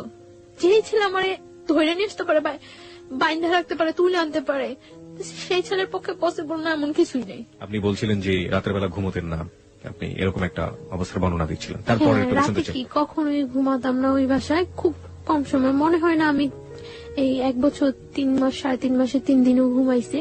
আমার বেশিরভাগ আমি কলেজ ক্লাস শেষ করে যে গ্যাপটা হতো, ক্লাস থেকে আমি নিউ একটা হসপিটালে যাইতাম যেখানে আমি প্র্যাকটিস করতাম, এই গ্যাপটা আমি বেশিরভাগ সময় স্লিপিং ট্যাবলেট নিয়ে কলেজ হোস্টেলে ঘুমাইতাম অনেকক্ষণ যাবত, 2 ঘন্টা 2.5 ঘন্টা 1 ঘন্টা 1.5 ঘন্টা। এবং ওই টাইমটা দেখা যেত যদি ঘুম যদি না আসে তার জন্য আমি বেশিরভাগ সময় স্লিপিং ট্যাবলেট ইউজ করতাম, যাতে আমার ওই ঘুমটা ঘুমে হয়ে যায়। ঘুম হয়ে যায় যাতে। অনেক সময় দেখা যেত স্লিপিং ট্যাবলেট খাওয়ার পরে মানে এই 2 ঘন্টা 2.5 ঘন্টা 1-1.5 ঘন্টার ঘুমে কিছু হয় না, খুব ঘুম পাইতো পরে, কিন্তু তারপর করার কিছু ছিল না, আমার ফিরতে হবে, আমার ওইখানে যেতে হবে, তার জন্য আমি পারতাম না স্লিপিং ট্যাবলেট খাওয়ার পরেও ঝিমাইতে ঝিমাইতে হয়তো যাইতাম আমি, তারপর আমি বাসায় ঘুমানোর চেষ্টা করতাম না কখনো। তাই দেখা গেছে আমার ওই ছেলেটা কি আপনার সাথে একই রুমে থাকতো? না, একই রুমে থাকতো না, আমি ওর মার সাথে থাকতাম আর পাশের আরেকটা রুমে থাকতো। ওকে। দেখা যেত যে অকারণে ওই রুমে খুব কম ঢুকতো না ততটা এই রুমে। দেখা গেছে আমি রাতে 10টা-11টায় বাসায় ফিরছি, ওই 12টা-1টার মধ্যে সবাই ঘুমিয়ে গেছে। ওকে। সো এই রুমে আসার ততটা প্রশ্ন জাগতো না, আর আমি সকালবেলা 7টার মধ্যে বাসা থেকে বের হয়ে চলে যেতাম। বাবা কি বলতো আপনার সাথে? বাবা কোনো ধরনের খারাপ আচরণ করতো? না, ওর বাবার সাথে আমার ততটা হইতো না, দেখা হইতো না, কথা হইতো না, তিনি খুব একটা সময় এখানে থাকতো না। ওকে। তো এইভাবে যাচ্ছিল লাস্ট কোরবানির ঈদ। কোরবানির ঈদে যখন হয় আমি আমার মানে ওদের সাথে বাড়ি যাই, ওদের সাথে ওদের বাড়িতে যাই, গ্রামের বাড়িতে ওদের বাড়িতে যাই। তো যাওয়ার কারণ আমি একা একা কোথায় কিভাবে যাব, গ্রামের বাড়িতে যাই ওদের সাথে। যাওয়ার পরে ওদের ওইখানে আমি তো সকালবেলা যা পৌঁছায় সবাই, তো সকালবেলা যাওয়ার পর আমি 2-3 ঘন্টা পর আমি আমার নানা বাড়িতে চলে আসি, যে ওদের বাড়িতে তো আমি কখন থাকবোই না। মানে গ্রামের বাড়ি কোথায় ছিল? ওদের গ্রামের বাড়ি কোথায় ছিল? আমাদের ওইখানেই, বরিশালে। ওকে। তারপর গ্রামের বাড়িতে যায়, যাওয়ার পরে আপনি ওখান থেকে সুযোগ পেয়ে নানা বাড়িতে চলে যাই, কারণ ওইখানে গেলে হয়তো সবাই আমাকে দেখবে, আমার সাথে কথা বলবে, সবাই ফিল করবে যে ওই মেয়েটাই তো। তার জন্য আমি কিছুক্ষণ পর আমি আমার নানা বাড়িতে চলে আসি। নানা বাড়িতে চলে আসার পর আমি মানে 2-3 দিন ওইখানে থাকা হয়, তারপর আবার ঢাকা ব্যাক। আসার পরে মানে ঢাকা আসার পরে আমি একদিনকে আমি সন্ধ্যার পরে আমি বাসায় ফিরতেছি, 8টা কি 8:30 বাজে আমি বাসায় ফিরতেছি। বাসায় ফেরার সময় একটা ছেলে ভ্যানের উপর বসা থাকে, কয়েকটা ছেলে, ওইখান থেকে একটা ছেলে কমেন্ট করে যে মনে হয় বাড়িতে গেছিল, কয়েকদিন যাবো তো দেখি নাই, বাড়ি থেকে আসছে। তো আমি তখন মনে করলাম যে এই ছেলেটা মনে হয় আমার ফলো করছে এর আগে, যেহেতু আমি বাড়ি থেকে আসার পরে এই কথা বলতেছে। তো আমি বাসায় চলে যাই। তো এর আগে ওই ছেলেটার ফেসটা আমার কাছে একেবারে অপরিচিত, ওই দিনই ফার্স্ট আমি ফেসটা দেখি, এবং ফেসটা দেখার পরে দেখা গেছে যে 2-1 দিনের মধ্যে ওর সাথে আমার দেখা হয়। বিশেষ করে আমি রাতে বাসায় ফেরার সময়, সকালে যখন আমি যাই 7টার দিকে তখন ওরকম কেউ থাকে না। তো রাতে ফেরার সময় দেখা গেছে 2-1 দিন পর পরে ওর সাথে আমার দেখা হয়, এবং কন্টিনিউ তখন আমাকে কমেন্টস করতে থাকে। তো এর আগে আমি যখন পড়াশোনা করি, পড়াশোনা অবস্থা অনেক অফার হয়, কিন্তু কখনো আমার কাছে ওইগুলা রেসপন্স হয় না এবং খুব খারাপ লাগে, কিন্তু ওর কমেন্টসটা কেন যেন আমার ভালো লাগছিল। তো তখন তো আমি একেবারে সম্পূর্ণ একা, কোন ফ্রেন্ডদের সাথেও ততটা মিশতে পারি না, করতে পারি না, দেখা গেছে খুব ডিজার্ট থাকি। তো ওর কমেন্টস গুলো ভালো লাগার পরে ও কমেন্টস করতে আমি কিছু বলতাম না, আমি শুধু হাসতাম। এরকম কিছুদিন কমেন্টস করার পরে একদিন সকালবেলা, আমি ওই দিন শুক্রবার, আমি ওই দিন কলেজ আসিনি, তো সকালবেলা 11টার দিকে আমি বাসা থেকে বের হয়েছি।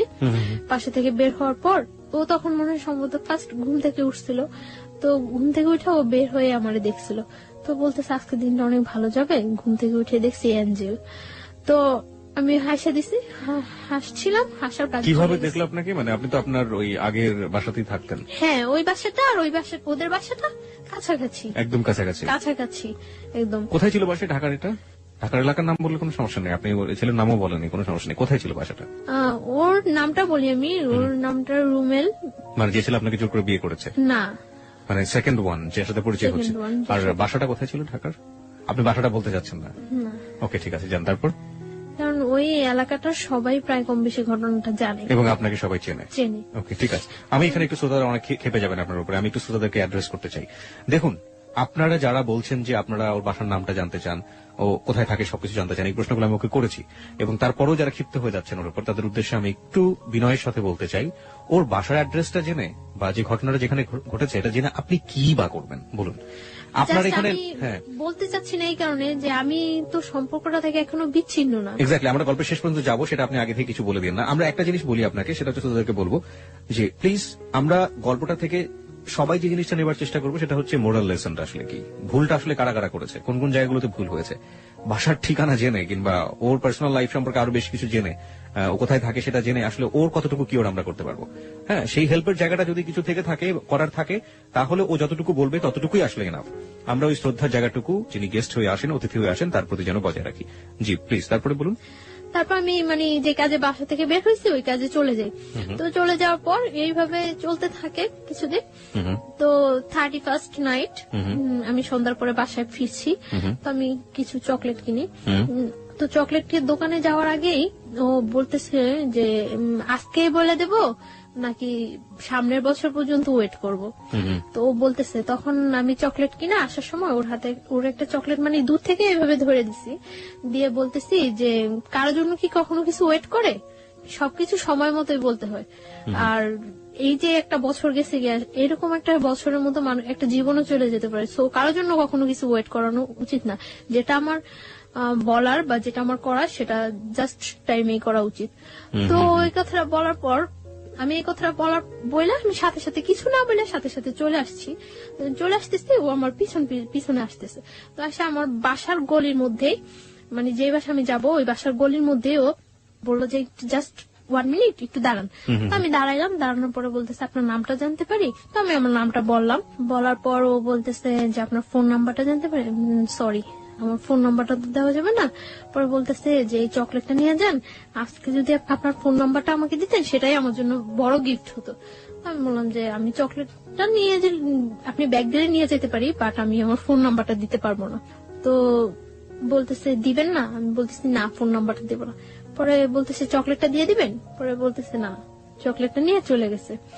চলে যাওয়ার পর তো 1st জানুয়ারি ওর সাথে আমার দেখা হয় নাই। তো 2nd 3rd জানুয়ারিতে ওর সাথে আবার আমার সাথে দেখা হয়েছে।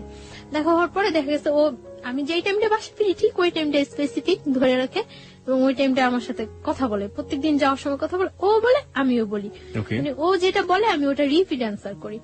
তো একটা কাগজের মধ্যে 6 জানুয়ারি দিন ও একটা কাগজের মধ্যে ওর ফোন নাম্বারটা লিখে আমাকে দেওয়ার জন্য যায়। তো আমি বলি যে আপনার ফোন নাম্বারটা দিয়ে লাভ নাই, আমি আপনাকে কখনো ফোন করবো না। তো বলে যে তাহলে আপনার ফোন নাম্বারটা প্লিজ দেন। তো আমি নাম্বারটা দেই, দেওয়ার পর আমি বাসায় ঢুকতে না ঢুকতে ফোন করার পর ও বলতেছে যে আমি ওর নাম জিজ্ঞাসা করে ওর নাম বলার পরে ও আমারে বলতেছে আপনি কি নার্স? আমি বলতেছি না সরি, আমি নার্স না। মানে আমার অ্যাপ্রনটা দেখে পরে বলতেছে নার্স না, তাহলে কি আপনি? পরে আমি বলতেছি যে আমি পড়াশোনা করি মেডিকেলে। বলতেছে কোন মেডিকেলে পড়ে? তো আমি বলতেছি যে আমি ওই মেডিকেলে পড়ি। তো আমি ওরা জিজ্ঞাসা করতেছি যে আপনি কি করেন? আমি বলতেছে যে আমি পড়াশোনা করি। আমি কোথায় পড়ি? বুয়েটে পড়ি। ওকে। তো আমি মনে করলাম বুয়েটে পড়ে, কথা বলি। ওর কথাগুলো খুব মানে ইনোসেন্ট লাগতো। মনে হয়তো যে খুব মারপ্যাচ নেই, খুব ইজি কথা বলে। তো আমি কথা বলছি, 1st দিন কথা বলার পরে ও 2nd দিন আমাকে অফার করলো আপনি আমার সাথে বিয়েতে যাবেন? তো আমি বললাম যে আচ্ছা যাবো। এখন এরকম শীতকাল, জানুয়ারি তো শীতকাল, তো বলতেছে যে আচ্ছা ঠিক আছে, আমি যাওয়ার সময় আপনাকে ফোন দিলে আপনি বের হইন। তো আমি মনে করছি যে মনে এমনিতেই ফান করতেছে। তো কিছুক্ষণ পর আবার ফোন দিয়ে বলতেছে না আপনাকে তো নিয়ে যাওয়া যাবে না, নিয়ে গেলে অনেক ছেলেরা ওইখানে থাকবো, জিজ্ঞাসা করবো এটা কে। তখন আমি কি বলবো? তখন আমি হাসি যে নিজেই বললো আবার নিজেই এই কথা বলতেছে। আপনি ইয়েস বলেছিলেন কোন সাহসে? কারণ আপনি তো এমন একটা বাসায় থাকেন যেখান থেকে না আমি যাব না সেটা আমি শিওর ছিলাম যে আমি ফান করে আপনি আমি বুঝছিলাম, কারণ ওর কথাগুলো বললাম না খুব ইনোসেন্ট, সাহসের খুব অভাব ছিল ওর মধ্যে, সাহসের খুব অভাব।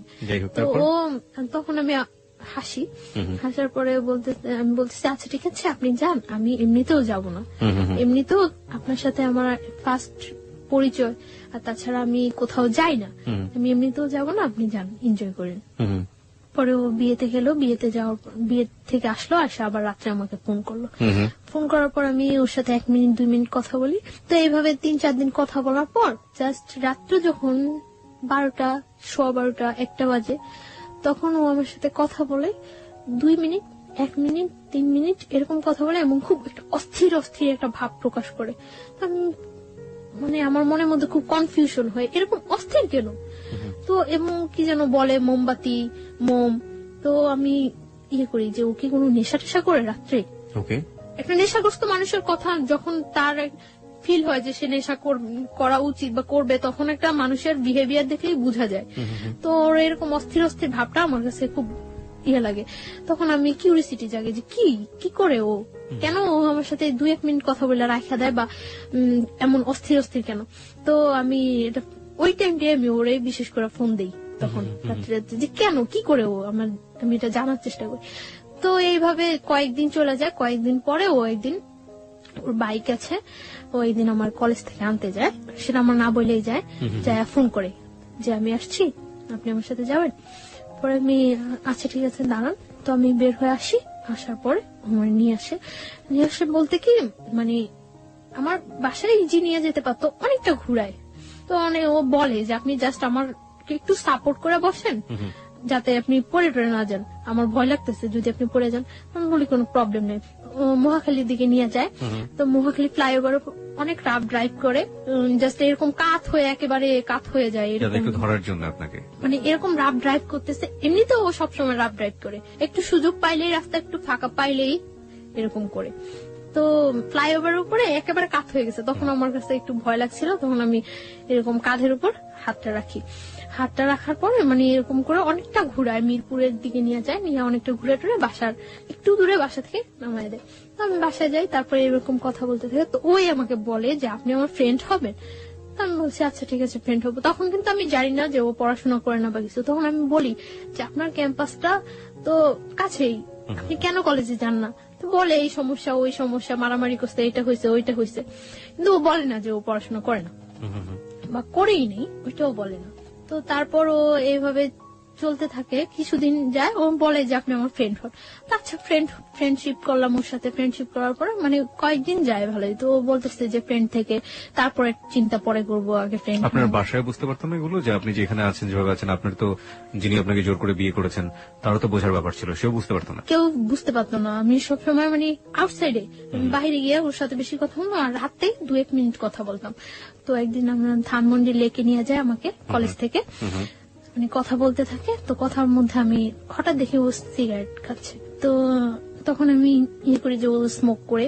তো আমি ওর কথার মধ্যে জিজ্ঞাসা করি যে আপনি কি কোনো নেশা করেন, ড্রাগস নেন বা অ্যাডিক্টেড আপনি? পরে বলতেছে যে হ্যাঁ। পরে আমি বলতেছি যে কেন? পরে বলতেছে যে আমার লাইফে একটা কষ্ট আছে, তার জন্য। তো আমি বলতেছি কি কষ্ট? তো বলে যে একটা মেয়ের সাথে আমার অ্যাফেয়ার ছিল, তো মেয়েটা আমার ছাইড়ে চলে গেছে, তারপর থেকে আমি করি। তারপর মানে এই কথা বলে। তো আমি বলতেছি যে মেয়েটা চলে গেছে তার জন্য আপনি এইভাবে ড্রাগ নিচ্ছেন, এটা কিন্তু ঠিক না। এইভাবে ও কথাটা বলছে, আমার কাছে খুব খারাপ লাগছে। তারপর আমি ওর সাথে ভালো ফ্রেন্ডশিপ করি, প্রায় প্রত্যেক দিনই কথা বলি, সকালে যাওয়ার সময় কথা বলি, বিকালে আসার সময় কথা বলি। তো ও দেখা গেছে মানে আমার বাসার সামনে দিয়ে যাওয়ার সময় মানে যেতে হলে আমার বাসার সামনে দিয়ে যেতে হয়, আর আমার আসতে হলে ওর বাসার সামনে দিয়ে আসতে হয়। মানে যাচ্ছে আমাকে দেখে যাচ্ছে, আসছে আমাকে দেখে আসছে, এভাবে চলতে থাকি কিছুদিন। তারপর কিছুদিন চলার পরে একদিন আমি মানে আমার মার সাথে কথা বলি। আমি মার সাথে কথা বলার পর আমার মন খুব খারাপ থাকে। তখন মার্চের 7 তারিখ, 8 তারিখ থেকে আমার পরীক্ষা, 3rd সেমিস্টার। তো আমি করি, মার সাথে কথা বলার পরে মানে আমার মন খুব খারাপ থাকে। খারাপ থাকার পর আমি ওর ফোন করি, আমার সাথে মুভি দেখবেন? পরে বলতেছে হ্যাঁ দেখবো। আমি বলতেছি আচ্ছা ঠিক আছে। তখন বাজে 12:30 দুপুর। হ্যাঁ দুপুর, আমরা 3টার দিকে মুভি দেখবো। এই করি। পরে ও অনেক ফ্রেন্ডদের ফোন দেয় ওর যে কোন হলে মুভি দেখা যায়, মুভি দেখার মতো কোন ভালো পরিবেশ আছে। তখন মানে স্টার সিনেপ্লেক্সে। তো সিটিতে নিয়ে আসে আমাকে, বাসা থেকে বের হই 2টার দিকে। তো আস্তে আস্তে আসার পরে লাল টিপ মুভিটাই হয়। আসার পরে টিকিট পাই না, আমরা টিকিট পাই না। তো আমি ওই দিন অনেক জেদ করি যে আমি আজকে মুভি দেখবই। আমার কাছে খুব খারাপ লাগতে থাকে, মানে ও কোনো ফ্যাক্ট না, আমি যে ওর সাথে ঘুরতেছি বা মুভি দেখতেছি এটা কোনো ফ্যাক্ট না। আমার মনের মধ্যে ওই ইয়াটাই থাকে যে আমার মার সাথে আমি কথা বলছি, ওই ব্যাপারটাই আমার মনের মধ্যে সবসময় কাজ করতে থাকে। টিকিট পায় না, টিকিট না পাওয়ার পরে 7টা শো টিকিট করে, আচ্ছা প্রবলেম নেই 7টাই দেখবো। টিকিট কেনার পরে এখন এখানে গিয়ে এতক্ষণ ওয়েট করবো। তো আমাকে বাইরে নিয়ে যায় বাইক দিয়ে, একেবারে টিএসসি ভার্সিটি টার্সিটি হয়ে একেবারে ওইদিকে জগন্নাথ কলেজ টলেজ ওইদিকে হয়ে ঘুরায়। তো ঘোরানোর পরে গোলা কিনে গোলা কিনে, আমি তো গোলা খাই। গোলা খাওয়ার পরে ও শহীদ মিনারের ওইখানে বসে, ও বাইকের উপরে বসে, আমি শহীদ মিনারের যে ইয়েটা আছে, প্রাচীরটা আছে যে সাইডে একেবারে, ওইখানে বসে। স্যান্ডেল খুলে বসছিলেন না স্যান্ডেল? না, মানে পা ঝুলে, পা ওই পাশে ঝুলে। শহীদ মিনার সম্পর্কে আপনারা মাঝে মাঝে এই ধরনের পত্রপত্রিকা আমরা ইনফরমেশন গুলো পাই, যারা ওখানে বসেন, কাপল বসেন আর নর্মাল মানুষ বসেন, যাই বসেন না কেন, শুধুমাত্র 21শে ফেব্রুয়ারির দিন ছাড়া আর এই ফেব্রুয়ারি মাস ছাড়া বাকি দিনগুলো আসলে আমাদের শ্রদ্ধা থাকে না, আমরা স্যান্ডেল সহ উঠে যাই, যাচ্ছে তাই একটা পরিবেশ থাকে। কর্তৃপক্ষ যারা আছেন তারা তার দৃষ্টি রাখেনি না, কর্তৃপক্ষের কথা বাদ দিলাম, আমাদের অন্তরের জায়গা হচ্ছে ওটা, সেই অন্তরকে যেন আমরা শ্রদ্ধা করি, এমন কোন অ্যাক্টিভিটিস ওখানে না করি। যাই হোক, হ্যাঁ, তারপর আপনি যেটা বলছিলেন। তারপর বসার পরে কথা টথা বলি, অনেকক্ষণ কথা টথা বলার পর আমরা আবার ব্যাক করি। ছবি টবি দেখেছিলেন? হ্যাঁ, মুভি দেখছিলাম, আমি মুভি দেখতেছিলাম খুব মনোযোগ দিয়ে। কি ধরনের কথা হতো ওই সময় আপনাদের মধ্যে? জাস্ট এই কথা ওই কথা, ও এটা করছে, ওইটা করছে, এটা করছে, এরকম।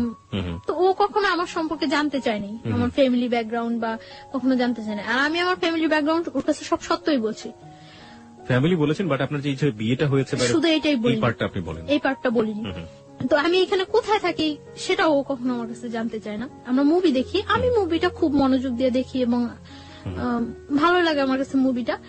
আর ও মুভি দেখে না, ও এখানে বসে আমাকে দেখে। তা আমি বের হয়ে ওরে বলতেছি যে মুভি কেমন লাগলো, বলতেছে আমি কি মুভি দেখছি নাকি? আমি তো কি দেখছেন? আমি তখন দেখছি যে আপনি কিভাবে মুভি দেখেন। তারপর মানে বাসায় চলে যাই।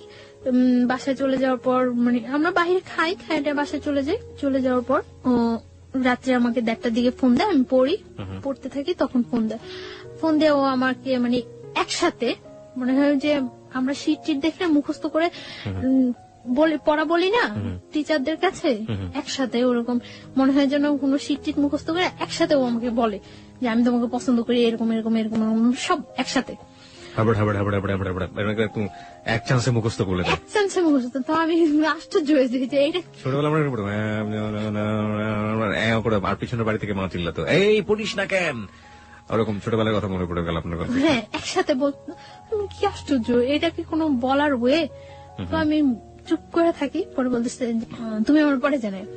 তুমি বলছো তখন? হ্যাঁ, তুমি আমার পরে জানাও। তো আমি কিছু বলি না, চুপ করে থাকি, কেটে দেই ফোন। তারপরেও আমাকে যখন ফোন দিয়ে বলে যে আমি আপনি করে বলি, তো বলতেছে যে আপনি করে বলো কেন, তুমি করে বলো, পসিবল না। বলতেছে যে তুমি করে বলো, তুমি করে। এভাবে কয়েকদিন যাওয়ার পর আমি ওকে তুমি করে বলা স্টার্ট করি। ও দেখা গেছে তুমি আপনি মিশ্রণ হয়ে যায়, মিশ্রিত ভাষায় কথা বলতেছি। তো ও হাসতো মিশ্রিত ভাষায়। এইভাবে কয়েকদিন যাওয়ার পরে মানে ওর সাথে এক পর্যায়ে কি রিলেশন হয়ে যায়, অ্যাফেয়ার হয়ে যায় আমার সাথে। এবং ওর কথাগুলি আমার খুব ভালো লাগে, যখন কথা বলে আমার খুব ভালো লাগে, আমি অবাক হয়ে তাকিয়ে থাকি যে ও কথা বলে, কিন্তু খুব স্বাভাবিক ভাষায়, সাবলীল শুদ্ধ ভাষায় কথা বলে তা কিন্তু না, নর্মাল কথা বলতেছে, কিন্তু আমার কাছে খুব ইনোসেন্ট লাগে। তার জন্য আমি ওর কথায় খুব ইয়ে হয়ে যায়। কিন্তু ও যে মানে ফলস বলতেছে, মিথ্যা বলতেছে, আমি ফিল করি, এটা আমি অনেক কিছু আমি ফিল করতে পারি, মিথ্যা বলছে আপনি ফিল করতে পারছেন, কিন্তু আমার কাছে তারপরেও ভালো লাগে এই কথাগুলো। কারণ ওই সময়টা আমার কেউ ছিল না, আমার পাশে একটা লোক যে আমি তার সাথে ইয়ে করবো, এনজয় বলতে আমার লাইফটাই খুব ইয়ে ছিল। যতক্ষণ ওর সাথে থাকতাম বা কথা বলতাম আমার কাছে খুব ভালো লাগতো। সমুদ্রের মধ্যে মানুষ যখন পড়ে এবং সে যদি সাঁতার না জানে, হাতের কাছে যাই পাবে সেটা কি সে অবলম্বন করবে, সেটা খড়কুটোই হোক আর যাই হোক। গল্পটা শোনার পর আসলে তাই মনে হচ্ছে। চলুন তারপর। তো এইভাবে কয়েকদিন যায়, অ্যাফেয়ার ওর সাথে আমার ভালো একটা রিলেশন হয়ে যায়। ও আমাকে মানে শিফট করে নিয়ে যায়, দিয়ে যায় ওর সাথে যে কোনো ব্যাপারে আমি ওর সাথে শেয়ার করি, যে কোনো। কিন্তু শুধু একটা ব্যাপারে আমি বলি না যে আমার আগে একটা বিয়ে হয়েছিল, আমি অনেক ট্রাই করি বলার জন্য যে আমার এটা বলা উচিত, কিন্তু আমার বলতে গেলেই ভয় হয় যে এটা বললে সম্ভবত ও আমার সাথে রিলেশন রাখবে না। কিন্তু ওর কথার মধ্যে অনেক সময় প্রকাশ পাইতো যে ও বলতো যে তোমার যদি 20টাও বিয়ে হয় তাতেও কোনো প্রবলেম নেই, তারপর আমি তোমাকে বিয়ে করবো। আচ্ছা, তার মানে আপনি বলে দিয়েছেন যে আপনি তাকে লাভ করেন? হ্যাঁ, দুজনের মধ্যে ওয়ার্ড দিয়ে হয়ে গেছে। হ্যাঁ, ওকে। তো ওর সাথে আমার রিলেশনটা ভালো চলতে থাকে। তো আমি যেখানে থাকি ওইখানে কেউই জানে না যে আমি ওই ছেলেটার ওয়াইফ, কেউ জানতো না। মানে কি বাড়ির লোকজন ছাড়া আশেপাশে কেউ? বাড়ির লোকজনও জানতো না, কারণ আমরা একটা ফ্ল্যাট বাসায় থাকতাম, কেউ জানতো না যে আমি ওই ছেলেটার ওয়াইফ। ওর ফ্যামিলি ছাড়া আশেপাশে কেউ জানতো না। কারোর কাছে আমি তো বলতামই না, ওরও বলার প্রয়োজন হয় নাই, কারোর কাছে বলতো না। তো আর আমি তো সবসময় আমার মতোই চলতাম। ওই এলাকার অনেকেই জানে যে ওই ছেলেটার সাথে আমার সাথে রিলেশন হয়, রুমেলের সাথে আমার সাথে রিলেশন, এটা ওই এলাকার অনেকেই জানে। আপনার তথাকথিত হাজবেন্ড যদি বলি যে জোর করে যে করলো, ও জানতো না? সব জানলে তো ওরও জানার কথা। ও পরে জানতে পারে। ওকে, যাই আমরা সিরিয়ালে যাই। তারপর কিছুদিন যাওয়ার পরে মানে ওদের বাসার সবাই, আমি যে বাসা থাকি ওই বাসার সবাই বেড়াইতে যায়, আমি যাই না। কোথায় বেড়াতে যায়? গাজীপুর। মানে ওরা ফ্যামিলি মিলে একটা কোথাও বেড়াতে যায়, আপনি যান না? ওকে, আমি যাই না, আপনি থেকে যান। আমি থেকে যাই। এর মধ্যে ও আবার বাইক অ্যাক্সিডেন্ট করে। বাইক অ্যাক্সিডেন্ট করার পরে ওর একটা ফ্রেন্ডের বাসায় কাছেই, ওর ফ্রেন্ডরা সবাই জানতো, সবাই আমাকে চিনতো, তো কাছে ওর ফ্রেন্ডের বাসা। ওর ফ্রেন্ডের বাসায় কেউ থাকে না, সবাই বাড়িতে গেছে সবাই, তো ওর ফ্রেন্ডের বাসা প্রত্যেকদিন যায় আমি ওরে দেখে আসতাম। তো এর মধ্যে 26 মার্চ যেদিন বিকালে আমি আমার একটা ফ্রেন্ডের বাসায় গেছি, তো ওর কাছে এটা খুব খারাপ লাগছে যে আমি অ্যাক্সিডেন্ট করছি আর ও মনে হয় ঘুরতেছে। তো আমার ফোন দিয়ে বলতেছে ভালোই তো ঘুরতেছো। আমি বলবো ঘুরতেছি, আমি জাস্ট কিছু শীট বই টই নিয়ে ওর বাসায় গেছিলাম, তো আমি চলে আসি। চলে আসার পর আমি বলতেছি যে কোথায়, এখন তো তোমার সাথে দেখা করবো না। আমি কেন, আমি এখন এত কষ্ট করে চলে আসছি আর এখন দেখা করবো না মানে? পরে বলতেছে আচ্ছা ঠিক আছে তুমি বাসায় যাও, আমি তোমার ফোন দিচ্ছি। তো আমি বাসায় গেছি, তারপর ফোন দিচ্ছি সন্ধ্যার পর। তো সন্ধ্যার পর ওর ওই ফ্রেন্ডের বাসায় গেছি, যে কিছুক্ষণ গল্প টল্প করার পর আবার আমি বাসায় চলে আসছি। তো প্রত্যেক দিনই আমি রাতে যাওয়ার সময় ওর ওই ফ্রেন্ডের বাসায় যা ওরে দেখে যেতাম। ও অ্যাক্সিডেন্ট করছে, ওর পায়ে ব্যান্ডেজ ট্যান্ডেজ করা ছিল, শরীরে বিভিন্ন ইয়েতে ব্যান্ডেজ করা ছিল, ছুলে টুলে গেছে। তো আমি ওই দিন প্রত্যেক দিনই ওরে দেখে যেতাম। এর মধ্যে ওরা যেদিন গাজীপুর গেছে ওই দিন তো আমি বলছি যে আমার বাসায় কেউ নেই। পরে বলতেছে যে আচ্ছা তুমি আসবা, এই বাসায় আসবা? পরে আমি বলছি আচ্ছা আসবো। তো ওই বাসায় গেছি, তো রাত্র হয়ে গেছে, প্রায় 11টা বেজে গেছে। তো বলতেছে এখন তুমি বাসায় যাবা? তো 11টা বেজে গেছে, বলতেছে তুমি বাসায় যাবা? আচ্ছা ঠিক আছে তুমি নিচে যাও, আমি তোমাকে দিয়ে আসবো। পরে দিয়ে আসছে। আমার পরীক্ষা শেষ হয়ে গেছে এপ্রিলের 16 তারিখ। ওই দিন প্রচুর বৃষ্টি হচ্ছে। তো সন্ধ্যার সময় ও আমার বলতেছে যে এখন যদি আমি সুস্থ থাকতাম তাহলে তোমার নিয়ে ভিজতাম বাইরে। তো আমি বলতেছি আচ্ছা ঠিক আছে, তো এখন কি প্রবলেম, ভিজো। পরে ও আমার বলতেছে যে একা একা ভিজতে ভালো লাগে না, তুমি আসবা? আমি বলতেছি আচ্ছা আসবো। কোথায় আসবো? ওদের বাসার সামনে ওর আরেকটা ফ্রেন্ডের বাসা, তুমি ওই বলি সামনে আসো, তোমার নিয়ে আসবো আমরা। পরে আমি গেছি, যাওয়ার পরে ও নিয়ে গেছে ওই ফ্রেন্ডের বাসা। কনস্ট্রাকশনের কাজ চলছে, 5 তলা পর্যন্ত কাজ চলছে এখন। তো 5 তলা ছাদে নিয়ে গেছি। ছাদে নেওয়ার পর অনেক বৃষ্টি হয়েছে, তো আমরা ভিজছি, অনেকক্ষণ ভিজছি।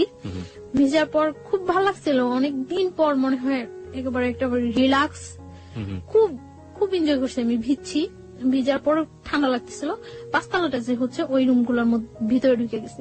তো ভিতরে ঢুকে গেছি মতন ওর নিচ থেকে একটা তাওয়াল আনানোর ব্যবস্থা করছে, যে ভিজে গেছে ঠান্ডা লাগতেছে। তো একটা তাওয়াল আনছিল মতন মুছে টুছে ওইখানে দাঁড়াইছিলাম। এর মধ্যে কারেন্টটা চলে যায়। কারেন্টটা চলে যাওয়ার পর ওর ফ্রেন্ডরা ওই পাশে থাকে, সামনে থাকে, দেখতেছে যে কেউ আসছে কিনা, আর আমরা এই পাশে দাঁড়ায় কথা বলতেছি। তো আমি কারেন্টটা চলে যাওয়ার পর আমার ভয় লাগে যে আল্লাহ আমি এইখানে আসলাম, এতগুলা ছেলে না, কি চিনি না জানি না, হয়তো কয়েকদিনের মাত্র পরিচয়, কয়েকদিনের রিলেশন, এর চেয়ে কত ডিপ রিলেশন থাকলেও মানুষের জীবনে কত অঘটন ঘটে যায়। কেন আসলাম আমি এখানে? আমি যতটুকু না ভয় পাচ্ছি তার চেয়ে বেশি ভয়ও পাচ্ছে।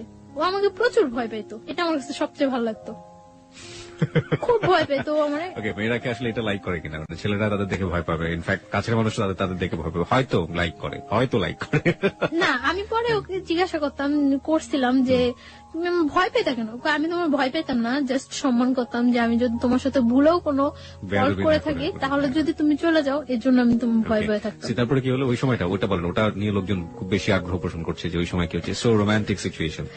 তো মানে তাওয়াল নিয়ে আসে, তো তাওয়াল নিয়ে আসে মুছার পর আমি ওখানে দাঁড়ায়, আমি ফোনে গান ছাড়ি, ফোনে কোন গানটা ছাড়েন? এমনি গান, মানে অডিও ছেড়ে দেন, অডিও ছাড়ার পরে গান চলে। তো আমি দাঁড়ায় কাঁপতেছি। ও আমার পাশেই এসে বসে, একটা বেঞ্চ থাকে, বেঞ্চের উপর বসে ওর ফোনটা টিপতেছে। মানে আমিও না মনে হয় যে ওকে জীবনে দেখে নেই চিনি না, ও আমার মনে হয় জীবনে দেখে নেই চিনি না, এরকম একটা সিচুয়েশন। দুজনই লজ্জা পাচ্ছেন প্রচন্ড।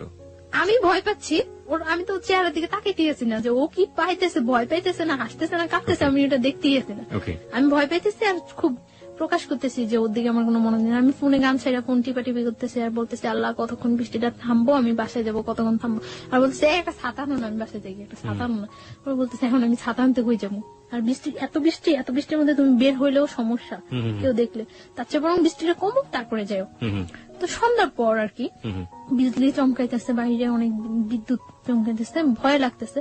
কিছুক্ষণ দাঁড়ানোর পর বৃষ্টিটা আস্তে কমে গেছে। বৃষ্টিটা কমে যাওয়ার পর আমি বলতেছি যে আমি চলে যেতেছি। মানে আমি যখন যাচ্ছি তখন আমার হাতে টাচ করছে, এই ফার্স্ট হাতে টাচ করছে। টাচ করে মানে আমার হাতটা ধরে টান দিয়ে বলতেছে আমি জাস্ট তোমার কাছ থেকে ঠিক এতটুকুই চাই, এর বেশি কিছু চাই না। তারপর আমি চলে আসছি বাসায়। চলে আসা 2-3 দিন পরে আরেকদিন সন্ধ্যার পর বের হয়েছি, আমাকে একটা বাসায় নিয়ে গেছে, তাও আরেকটা বাসার ছাদে নিয়ে গেছে। ওকে। ফ্রেন্ডদের অনেক ফ্রেন্ড ছিল, সাঙ্গভঙ্গ ছিল, সবাই ওকে খুব ভয় পেতো, সবাই ওরে খুব ভয় পেতো, শুধু আমি ছাড়া। সবাই অনেক ভয় পেতো। ও বলতো যে তুমি ছাড়া সবাই আমার অনেক ভয় পায়। তো একটু সন্ত্রাসী টাইপের ছিল। তো একটা ফ্রেন্ডের বাসায় নিয়ে গেছে, ছাদে নিয়ে গেছে। তো ওই দিনও ছাদে বসে অনেকক্ষণ কথা বলছি। ওই দিন ওয়েদার খুব ভালো, কথা বলছে অনেকক্ষণ। কথা বলার পরে আমি বাসায় চলে আসতেছি। তো আমার বাসার আসার একটু আগে মানে গলির মধ্যে আসার পরে ফার্স্ট আমি চলে আসতেছি, তখন আমার হাত ধরে বলতেছে যাও গিয়া। আমি বলছি হ্যাঁ যাই গিয়া। তো তারপর ও মানে আমার হাতটা ধরে টাই না কাছে নিয়ে ফার্স্ট ও আমার কিস করলো, এই ফার্স্ট। এর মধ্যে ওর সাথে আমার কোনো মানে কোনো টাচ বা এই ধরনের কোনো কিছু হয়নি। হ্যাঁ, ফার্স্ট কিস করলো তো আমিও খুব অবাক হয়ে গেছি, কি করলো কাজটা, মানে খারাপ লাগছিল। আমি বাসায় আসার পর ওর সাথে আর কথা বলতেছি না, 2 দিন যাবো তোর সাথে কথা বললে। তো পরে সরি বললো, সরি বলার পর আবার আমরা কথা বলতেছি। ও এর মধ্যে কার কাছে যেন শুনছিল যে আমার আগে একটা বিয়ে হয়েছে। তো আমার এই কথা জিজ্ঞাসা করানোর পরে আমি বলছি না হয়নি। প্রথমে আপনি অস্বীকার করেছেন? হ্যাঁ, না হয়নি, এরকম কিছু হয়নি। আর আমি ওই বিয়েটা তো মানিই না, আমি কি বলবো যে হ্যাঁ হয়েছে, মানিই না এক কথায়। আমি চাইছিলাম যে ওর কাছে সবকিছু ক্লিয়ারলি বলার জন্য, বাট আমি ওরকম কোনো ইয়ে পাইতেছি না যে বললে ও থাকবো না থাকবো। এটা মানে ওকে নিয়ে আপনার মনের মধ্যে একটা ইয়েও হয়ে গেছে যে ও চলে গেলে আপনার জন্য সাস্টেন করাটা খুব কঠিন হয়ে যাবে। আর একই সাথে আপনি খুব তোলাচলের মধ্যেও আছেন যে বলবেন কি বলবেন না। তারপর ও আমার বলতেছে আচ্ছা ঠিক আছে তাহলে তুমি আমার সাথে বাইরে যাবা। আচ্ছা যাবো। মানে তখন ও যেটা বলে আমি ওইটাই রাজি, ও যেটা বলে আমি ওইটাই রাজি। বলছে আচ্ছা ঠিক আছে যাবো। তো কোথায়? আচ্ছা কক্সবাজার। আমি বলছি আচ্ছা ঠিক আছে যাবো, আগে বিয়ে করতে হবে। আপনি বললেন ওকে যে আগে বিয়ে করতে হবে? হ্যাঁ, বিয়ে না করলে আমি তোমার সাথে কক্সবাজার যাবো কেন? আশ্চর্য, তুমি কে? আর তোমার সাথে আমার যতটাই রিলেশন হোক এত দূরে যাওয়া তোমার সাথে কখনো পসিবল না। তখন আমি জানতে পারি যে ও পড়াশোনা করে না। কিভাবে জানলেন? ও নিজে থেকেই মানে ওর মুহূর্তে সবকিছু বলে দিয়েছে? না, ওর বিহেভে আস্তে আস্তে ফিল হয়েছে যে ও পড়াশোনা করে না। তারপর ও স্বীকারও করছে যে ও পড়াশোনা করে, নিজে থেকেই বলছে। কোন ক্লাস পর্যন্ত পড়েছে নাকি একেবারেই পড়েনি? 9 পর্যন্ত নাকি পড়ছে। তারপর এই কথা হয় যে বিয়ের পর কক্সবাজার যাব। আচ্ছা ঠিক আছে। তো ও রাজি হয়, আমিও রাজি হই। তারপর আমরা একটা মসজিদে কিছু ফ্রেন্ড সময় একটু মসজিদে হুজুরের মাধ্যমে বিয়ে করি। এবং আপনি তখনও জানালেন না যে আপনি বিবাহিত? না, তখন আমি জানাইনি যে আমি বিবাহিত। তো তখন ও শুনে একটু শুনে। তো ওর বাসা থেকে আমার বাসাটা ডিফারেন্স ছিল, আমি যে ছিলাম মাঝখানে 2টা বাসা। তো আমার মনের মধ্যে সবসময় এটা হতো যে ও যেহেতু আমাকে পছন্দ করে, আমার সাথে ওর অ্যাফেয়ার, ওকে আমার সম্বন্ধে খোঁজ খবর না নিছে, আর তাহলে ও কেন বলে এটা যে হ্যাঁ তোমার 20টা বিয়ে হলো আমি তোমাকে বিয়ে করবো। একটা প্রস্টিটিউট গালে রেখে কেউ বিয়ে করে ভালো করে না? তো ও সবসময় এই কথাগুলি বলতো। তার জন্য আমার মনের মধ্যে আরো হয়তো যে ও সম্ভবত জানে। তারপর হুজুর আমাদের বিয়ে পড়ানোর পরে কাগজ টাগজ সবকিছুই হয়। বিয়ের পর আমরা কক্সবাজার যাই, আমি ওর সাথে কক্সবাজার যাই। ও তখন আমাকে বিলিভ করে না, জাস্ট করে ঠিক আছে। ওর মনের মধ্যে একটা থাকে যে ওর অনেক শত্রু থাকে, থাকে যে আমি ওর কোনো ক্ষতি টুতি করার জন্য কেউ আমাকে সেট করলো নাকি। আচ্ছা আমাকে একটু বলেন তো, আপনি যে এত বড় একটা রিস্ক নিলেন, আপনার আগের যে হাজবেন্ড ছিল, হাজবেন্ড আসলে আপনার দিক থেকে না হলো তো যে কাগজে কলমে হয়ে গিয়েছে আপনার সাথে, হাজবেন্ড জোর করেই করেছে, তো সেও তো ব্যাপারটা জানে না তখনও? না, জানে না।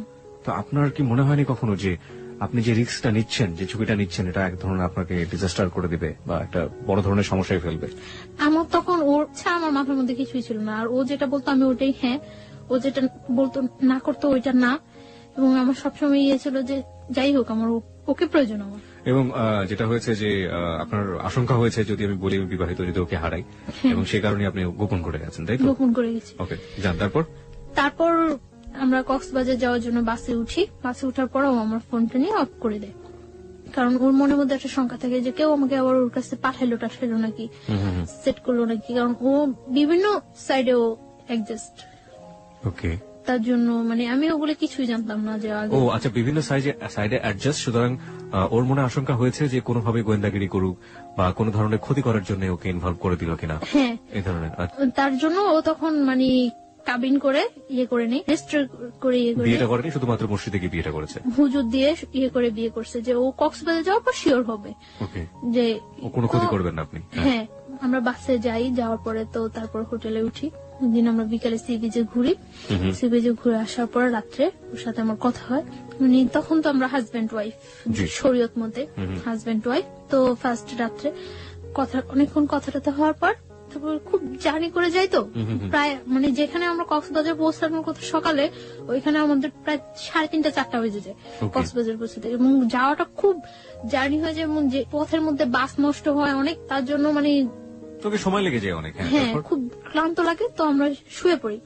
এর মধ্যে ফার্স্ট আমার সাথে রিলেশন, ফিজিক্যাল ইন্টিমেসি বা যেটা বলি শারীরিক সম্পর্ক হয়। তো মানে আমি ওটার জন্য এটাই ছিল আপনার জীবনের first First. Physical relationship, right? Okay, তো আমি ওটার জন্য প্রস্তুত ছিলাম না, কেন প্রস্তুত ছিলেন না? কেন আমার মনের মধ্যে এরকম কিছু ছিল না। ইনফ্যাক্ট আপনি একজনকে বিয়ে করেছেন, আপনি তারপর মনের মধ্যে থাকবে না, ব্যাপারটা কেমন হয়ে গেল না? না, আমি এইভাবে চাচ্ছিলাম না। কিভাবে যাচ্ছিলেন? আমি জাস্ট ওর সাথে কোনো সম্পর্ক ছাড়া আমার একটা মেয়ে ওর এত দূরে যাওয়া ঠিক না, তার জন্য আমি ওরে বলছি যে হ্যাঁ বিয়ে পরে তারপরে যাব। বাট এইভাবে আমার কোনো ইয়ে ছিল না। আমার কাছে ব্যাপারটা অনেক খারাপ লাগছে, অনেক ভয় পেয়েছি আমি। ভয় পাওয়ার পরে আমি আচ্ছা, ভয় আপনি washroom-এ- ওয়াশরুম প্রসঙ্গে আমরা আসছি, ভয় আপনি কেন পেতেন? মানে ভয় কি আপনি পুরো সিচুয়েশনটাকে পেয়েছেন নাকি ফিজিক্যাল ব্যাপারটাকে পেয়েছেন? কারণ আপনি ডাক্তারি পড়াশোনা করছেন, so you know better. Physical রিলেশনটা চেয়ে আমি সিচুয়েশনটা বেশি ভয় ভয় পাইছি। পেয়েছি, এক্স্যাক্টলি। সিচুয়েশনটা আমি বেশি ভয় পাইছি। তো আমি ওয়াশরুমে যাই অনেকক্ষণ কান্না করি, ওয়াশরুমে যাই যে কি করলাম, কি হলো, ঠিক করলাম না ভুল করলাম। আমার মনের মধ্যে সবসময় একটা কনফিউশন থাকতো যে আমি কাজটা কি ঠিক করছি না ভুল করছি। তো ও বুঝতে পারে যে আমি ওয়াশরুমের মধ্যে কান্না করতেছি। তো আমি অনেকক্ষণ পর যখন দরজা নক করার পর আমি ওয়াশরুমের দরজা খুলি, তো ও আমার টাওয়াল দেয়। তারপর আমি ফ্রেশ হয়ে ভিতরে এসে দেখতেছি যে ও হাত কেটে অনেক ব্লাড ইয়ে হয়েছে। তো তখন আমার কাছে আবার অনেক খারাপ লাগে যে ও হাতটা কাটলো আমার জন্য, আমি এই সিনটা তো না করলেও পারতাম না। আমি বুঝতেছিলাম না যে আমি কি করছি, কি করা উচিত, বা আমি ভুল করতেছি না ঠিক করতেছি। শুধু আমার এর মধ্যে আমি একটা জিনিস ফিল করি যে আমি কোনো কিছু না করলে হয়তো বা ও আমার ছেড়ে চলে যাবো। ওকে, আর ভয় পাইছি, এতটা দূরে গেছি, কখনো যাই নাই ওইখানে, কাউকে চিনি না, তার জন্য অনেকটা ভয় পাইছি। তো তারপর খাবার নিয়ে আসার পর ও নিজে আমার খাওয়াই দেয়, খাওয়াটাও দেওয়ার পর মানে আমার ইয়ে করে যে সরি, তুমি যে এরকম কান্নাকাটি করবো আমি বুঝি নাই, এটা করে তারপর ইজি হয়ে যায়। তারপর মানে ও আমার অনেক বুঝায়, কান্নাকাটি করে। আমি তারপর ঘুমায় যাই। আমি মানে ঘুমায় যাওয়ার পর ও যে হাত কাটে, তখন আমি দেখি যে হাত কাটে ব্লাড ব্লিডিং হইতেছে। তারপর আমি ওটার ওয়াশ টস করি, মুছে টুছে দিয়ে ব্যান্ডেজ দিয়ে আমার কাছে তখন আমার কাছে অনেক খারাপ লাগে যে আসলে মনে হয় ও ইচ্ছাকৃত ভাবে কাজটা করে নেই, করলে কি আমার কষ্ট পাওয়াতে কি ও হাত কাটতো। তারপরে ও এখানে থাকি, 4-5 দিন থাকি, আমরা খুব এনজয় করি। তারপর এনজয় করলেও ওর মধ্যে একটা মানে কনফিউশন থাকে। আমার মনের মধ্যে তো সবসময় একটা ইয়ে যে আমি কি করতেছি, কোথায় যায় দাঁড়াবো আমার জীবনটা, আমি কি করতেছি এটা। আর আমার মনে হয় যে আমার চোখ বুঝলে শুধু আমি ওরে ফিল করতে পারি, আর কিছুই না। তখন আমি ফিল করতে পারতেছিলাম যে ও যদি যতটা খারাপই হোক আর যতটা পড়াশোনা না করুক, যাই করুক, তারপর আমার মনে হয় যে আমার জন্য ওরে প্রয়োজন। আমি এটা ফিল করতেছি, খুব খুব ফিল করতেছি। হ্যাঁ, আমি দেখি যে ও খুব কান্নাকাটি করতেছে। তো আমি ওরে জিজ্ঞাসা করি যে কেন কান্নাকাটি করতেছো। তখন ও আমার বলতেছে যে আমি তোমার অনেক লাভ করি, অনেক ভালোবাসি, কিন্তু বাট যদি আমি তোমার না পাই এজন্য অনেক কান্নাকাটি করে ও, যে আমি তো আমার ফ্যামিলির কিছুই জানিনি যে এরকম ইয়ে করতেছি। এর মধ্যে আমরা হিমছড়ি, মহেশখালী অনেক জায়গায় ঘুরি, খুব এনজয় করি। তার মধ্যে আমার মনের মধ্যে সবসময় একটা ও আমার জিজ্ঞাসা করতো কি চিন্তা করো তুমি, এত কি চিন্তা করো, এত কি চিন্তা করো। তারপর আমি বলতে পারতাম না যে আমি এই ব্যাপারটা চিন্তা করতেছি। আমার মনের মধ্যে সবসময় ইয়ে হতো যে ও আমার ছেড়ে চলে যাবো তাহলে। তো তারপর আমরা ঢাকা চলে আসি। আসার সময় সারা বাসের মধ্যে আমি মানে খুব আমার পেইন ফিল হইতেছিল, পেটে অ্যাবডোমেনাল পেইন হচ্ছিল, আমার পেট ব্যথা করতেছিল প্রচুর। কেন যেন আমার খুব খারাপ লাগতেছিল এবং আমার মনে হইতেছিল যে আমি জীবন থেকে মনে হয় অনেক কিছু হারাই ফেলতেছি। আস্তে আস্তেই মানে সারা রাত্র আমি ইয়ে করি যে আমি আর ওই বাসায় থাকবো না, যে যেভাবেই হোক আমার এই ওকে পাইতে হলে আমার এই ওয়েটা থেকে বের হয়ে আসতেই হবে যেভাবেই হোক। আমি কক্সবাজার যাওয়ার পরেই ওই ছেলেটা জানে যে আমি ওর সাথে কক্সবাজার গেছি বা ওর সাথে আমার রিলেশন। শুনে তখন যে মানে দারোয়ান, তারপরে এলাকার লোকজন বলে যে আপনাদের বাসায় যে মেয়েটা আছে ওই মেয়েটার সাথে তো ওই ছেলেটার সাথে রিলেশন। ওকে। তখন ও সবাই পাবলিশ করতে থাকে যে আমি ওর ওয়াইফ, এটা পাবলিশ করতে থাকে। তখন আমি কিছুই জানি না। তো আমি আসার পর আমি তো সকালবেলা এসে আমি দুপুরে এই বাসা থেকে বের হয়ে আসি। আপনার আগের হাজবেন্ডটা এখন পাবলিশ করতে শুরু করলো যে আপনি তার ওয়াইফ। বের হয়ে এসে আমি ওরে ফোন দিই যে আমি বাসা থেকে বের হয়ে আসছি। পরে বলতেছে কেন তুমি বাসা থেকে বের হয়ে আসছো? আমি বলতেছি যে আমার পক্ষে ওই বাসা থাকা সম্ভব না। তখন আমি কিন্তু বলি নাই, শুধু এটুকু বলছি যে আমার পক্ষে ওই বাসা থাকা সম্ভব না। তো আসার পরে ও বলতেছে তাহলে এখন কোথায় যাবা? অনেক মানে ঘুরতেছি আমরা, কোথাও থাকার জায়গা ম্যানেজ করতে পারতেছি না। কি আসছে রুমেল? হ্যাঁ, পরে আমরা ইয়ে করলাম, আমি আমার খালার বাসায় চলে যাই। তখন আমি ওরে প্রেশার ক্রিয়েট করতে থাকি যে তুমি তোমার ফ্যামিলিতে জানো, তুমি তোমার ফ্যামিলিতে জানো, যেহেতু আমাদের মধ্যে রিলেশন হয়ে গেছে, বিয়ে হয়ে গেছে, সবকিছু হয়ে গেছে, তো তুমি তোমার ফ্যামিলিতে জানো। তো প্রেশার ক্রিয়েট করার পরে ওর বোনেরে জানায়। তো বোনেরা জানানোর পর ওর বোন আমার সাথে দেখা করার কথা বলে। তো ও এটা বলে না যে বিয়ে হয়ে গেছে, এটা বলে না, জানতো যে পছন্দ করে। তো আমার ওর বোনের কাছে নিয়ে যায়, দেখা টাকা হয়, কথা টথা হয়। পরদিন 15 জুন ওর বার্থডেতে ওর বোনের বাসা আমাকে ইনভাইট করার পর আমি ওর বোনের বাসায় যাই।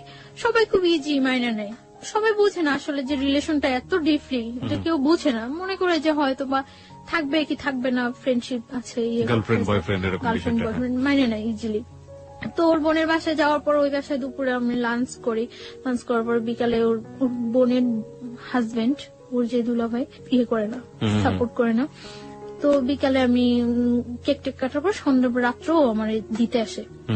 তো দিতে আসার পর আমার খালতো ভাইয়ের সাথে ওর ইন্ট্রোডিউস হওয়ার পর আমার খালতো ভাই ফিল করে যে এটা হলো কারণ যে ওই বাসা থেকে কেন চলে আসছে। এটা আমার খালতো ভাইয়ের সাথে আমার আগে যে হাজবেন্ড ছিল ওর সাথে খুব ভালো রিলেশন ছিল। আমার খালতো ভাই করে কি ব্যাপারটা আমার ফ্যামিলিতে জানিয়ে দেয়। আমার বাড়ি থেকে আমাকে ইমিডিয়েট বাড়িতে যাওয়ার জন্য ফোন করে, আমার আব্বু অসুস্থ বলে। তা আমি বাড়িতে যাই। এই গেলেন কতদিন পরে গেলেন? 1 বছর 4 মাস। ওকে। আপনার ফার্স্ট হাজবেন্ড যাকে বলছেন আপনি, সে এই ঘটনার পর থেকে কোনো সিন ক্রিয়েট করেনি? কারণ সে তো সন্ত্রাসী ছিল এক ধরনের। ও তো মানে গ্রামে থাকতো, শহরে ওর প্রভাব নেই। ও মানে খুব ঠান্ডা মাথায় করতো, কাজগুলো করতো, কোনো মানে করতো না, ও করছে যে একই এলাকার মধ্যে যখন ঘটনা আসতো, আমি যদি এটা পাবলিশ করে দিতে পারি ও আমার ওয়াইফ, তাহলে ও এখানে কখনো এস্টাবলিশ হতে পারবে না। কক্সবাজার যাওয়ার কিছুদিন আগে হঠাৎ করে ও যখন মানে আস্তে আস্তে শুনতে থাকে, তখন ও ওই ফ্ল্যাটটা ছেড়ে ওর মাকে বাড়িতে পাঠিয়ে দিয়ে একটা টিন শেড বাসা নেয় ওইখানে, আপনারা যেখানে থাকতেন ওখানে টিন শেড বাসা নেয়। তো ওই বাসায় আমার ওর সাথে উঠতে এখন বাধ্য, ওই বাসায় উঠি, এক রুম বাসা। তো মানে যাতে সবাই জানতে পারে যে আমি ওর ওয়াইফ, এরকম একটা করে। ওই বাসা আমার মনে হয় 7-8 দিন থাকা হয়। তারপর তো আমি কক্সবাজারে চলে যাই। কক্সবাজার যাই আমি 6 তারিখ, আসি আমরা 12 তারিখ। তো আপনি যেটা বলছিলেন যে আপনার বাবার বাসায় গেলেন 1 বছর 4 মাস পর, সেখানকার থেকে আমরা শুরু করেন। না, আমার বাড়ি থেকে করে যে আমার আব্বু অসুস্থ, বাড়ি যাওয়ার জন্য বলে যে আমার কাকা, আমার যারা আছে সবাই বাড়ি যাচ্ছে। তো আমি কয়েকজনের কাছে ফোন দিই, কেউই জানে না আমার আব্বু যে অসুস্থ। তারপর মানে হঠাৎ করে শুনে আমি আর করতে পারি না, আমি বলছি আচ্ছা ঠিক আছে আমি আসবো। তো কিছুক্ষণ পর আবার সবাই ফোন দিয়ে বলতেছে হ্যাঁ তোমার আব্বু অসুস্থ। আমার কাছে ব্যাপারটা খুব লাগে। তা আমি ওরা বলতেছি যে আমার এইভাবে বাসায় বাড়িতে নিয়ে যেতেছে, আমি ওর সাথে হোস্টেল খুঁজতেছি তখন। তো বাড়িতে যেতে হবে, আমি বাড়ি যাওয়ার জন্য দুপুরে আমরা ওর কাছ থেকে বিদায় নিয়ে আসতেছি। ও রাস্তার মধ্যে দাঁড়ায় কান্না করতেছে, আমি চলে আসতেছি, ও কান্না করতেছে। আমার কাছে খুব খারাপ লাগতেছে তখন যে সেই জানুয়ারি মাস থেকে ওর সাথে আমার হইতেছে, কিন্তু কখন আমি একটা দিন মনে হয় ওরে ছাড়া ওর সাথে আমার দেখা হয়নি, এরকম যায়নি। ও যখন রাস্তার মধ্যে দাঁড়ায় কান্না করতেছে তখন আমার কাছে খুব খারাপ লাগতেছিল যে আমি যাব না। তারপর আমি বাড়িতে যাই।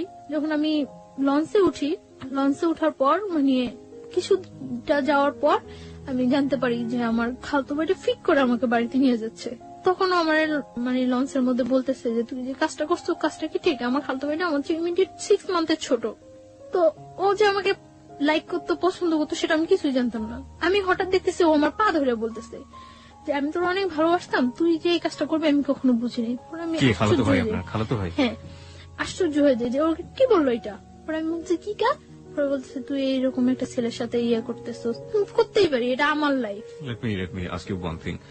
আপনার কি ফার্স্ট লাইফটা সম্পর্কে জানতো না? যে হ্যাঁ জানতো। তারপরে এবং ফার্স্ট লাইফটা আমার যতটুকু যতটুকু মানে সাপোর্ট করার ও আমার তখন করতো, যে এইভাবে এইভাবে তুই বাইরে আসবি ওইখান থেকে, এইভাবে এইভাবে ইয়ে করবি। ওর সাথে আমার সাথে জাস্ট একটা ফ্রেন্ডের মতো ছিল আমার খালতো ভাইটার সাথে আমার সাথে। ওকে, যখন দেখলো যে আপনি বাইর হয়েই গেছেন অন্য একজনের সাথে, তখন কি সে আপনার পা ধরতেছে যে না তুই এটা করতে পারবি না? ওকে, হ্যাঁ, এবং আমার ফার্স্ট লাইফের মানে যত সমস্যাগুলি সিনক্রেট করছি আমি ওই বাসায়, সবটা ওর ইয়াতে করছি। ওকে, লেট মি, আমার মনে হয় গল্পটা অনেক জটিল হয়ে গেছে আমাদের শ্রোতাদের কাছে, আমি একটু পরিষ্কার করে দিতে চাই। বন্ধন ব্যাপারটা হচ্ছে এরকম যে প্রথম যে ঘটনাটা ঘটেছে তার জীবনে, ছায়ার জীবনে, সেটা তো আপনারা জানেনই যে জোরপূর্বক, এবং জোরপূর্বক ওর কোনো যাওয়ার কোনো গতি ছিল না, এবং যে কারণে সে ওই ছেলের সাথে এতদিন পর্যন্ত থেকেছে, ওই বাসায় থাকতে হয়েছে তার। এই থাকা অবস্থায় সে তার খালাতো ভাইয়ের কাছ থেকে ফুল সাপোর্টটা পেয়েছে, এবং খালাতো ভাই বলেছে কিভাবে কিভাবে বাসা থেকে বের হয়ে আসবি, কিভাবে কিভাবে তুই আমার এই কাজটা করবি, ওই কাজটা করবি, এটা ফুল সাপোর্টটা সে পেয়েছে। যখন ছায়া একটা ছেলেকে নিয়ে স্বপ্ন দেখছে এবং একটা ছেলেকে নিয়ে অলরেডি বের হয়ে গিয়েছে, ঠিক সেই মোমেন্টে খালাতো ভাই তাকে ওখান থেকে সরিয়ে নিয়ে আসার চেষ্টা করছে, কারণ খালাতো ভাইয়ের উদ্দেশ্য ছিল তাকে ওখান থেকে সরিয়ে নিয়ে আসা, এবং খালাতো ভাই তাকে লাভ করতো। ঘটনার ইকুয়েশনটা এখন এরকম। চলুন তারপর মানে ওর কথাগুলো শুনে আমি সব অবাক হয়ে গেছি। ও বলতেছে যে তুই যে কাজটা করছো, যে ছেলেটার সাথে তোর অ্যাফেয়ার, তোর কখনো ইয়ে করবো? পরে আমি বলতেছি হ্যাঁ করবো। তখনও কিন্তু ও জানে না যে আপনি ম্যারিড। না, তো আমি বলতেছি যে হ্যাঁ করবো। পরে বলতেছে যে, পরে ওর সাথে আমার সাথে অনেক কথা কাটাকাটি হয়। কাটাকাটি হওয়ার পরে তো সকালবেলা বাড়ি যেয়ে আমি ওর অনেক রিকোয়েস্ট করি যে তুই বাড়িতে কাউকে এই কথাটা বলবি না, বাড়িতে কাউকে এই কথাটা বলবি না। পরে আমি বাড়িতে যাওয়ার পর ও সাথে সাথে ব্যাপারটা আমার বোনের সাথে শেয়ার করে, এবং আগে থেকেই হয়তো ওই যে রাত্রে ওর সাথে ইন্ট্রোডিউসটা আমার মনে হয় রাতেই ফোনে ও ব্যাপারটা শেয়ার করছিল, এবং শেয়ার করার পরেই বাড়ি থেকে আমাকে নিয়ে যাওয়ার জন্য ইয়ে হয়েছে। আমি বাড়িতে যাওয়ার পরে আমার জিজ্ঞাসা করে যে এরকম যে সত্যি তোর সাথে ওই ছেলের সাথে রিলেশন?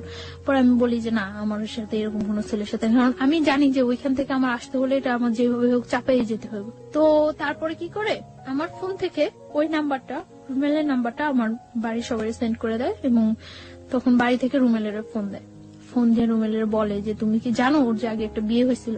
মানে আমার বাড়ি থেকে ইয়াটা ছিল এরকম যে আমার আগের হাজবেন্ডের সাথে কাট করে এখান থেকে আমাকে একেবারে নিয়ে যাবে, এবং নিয়ে যাওয়ার পরে যে আমি বাইরে যাই, কিছু বাইরে ইয়ে করে আসবো, আসার পর এস্টাবলিশড ভাবে ইয়ে করার জন্য।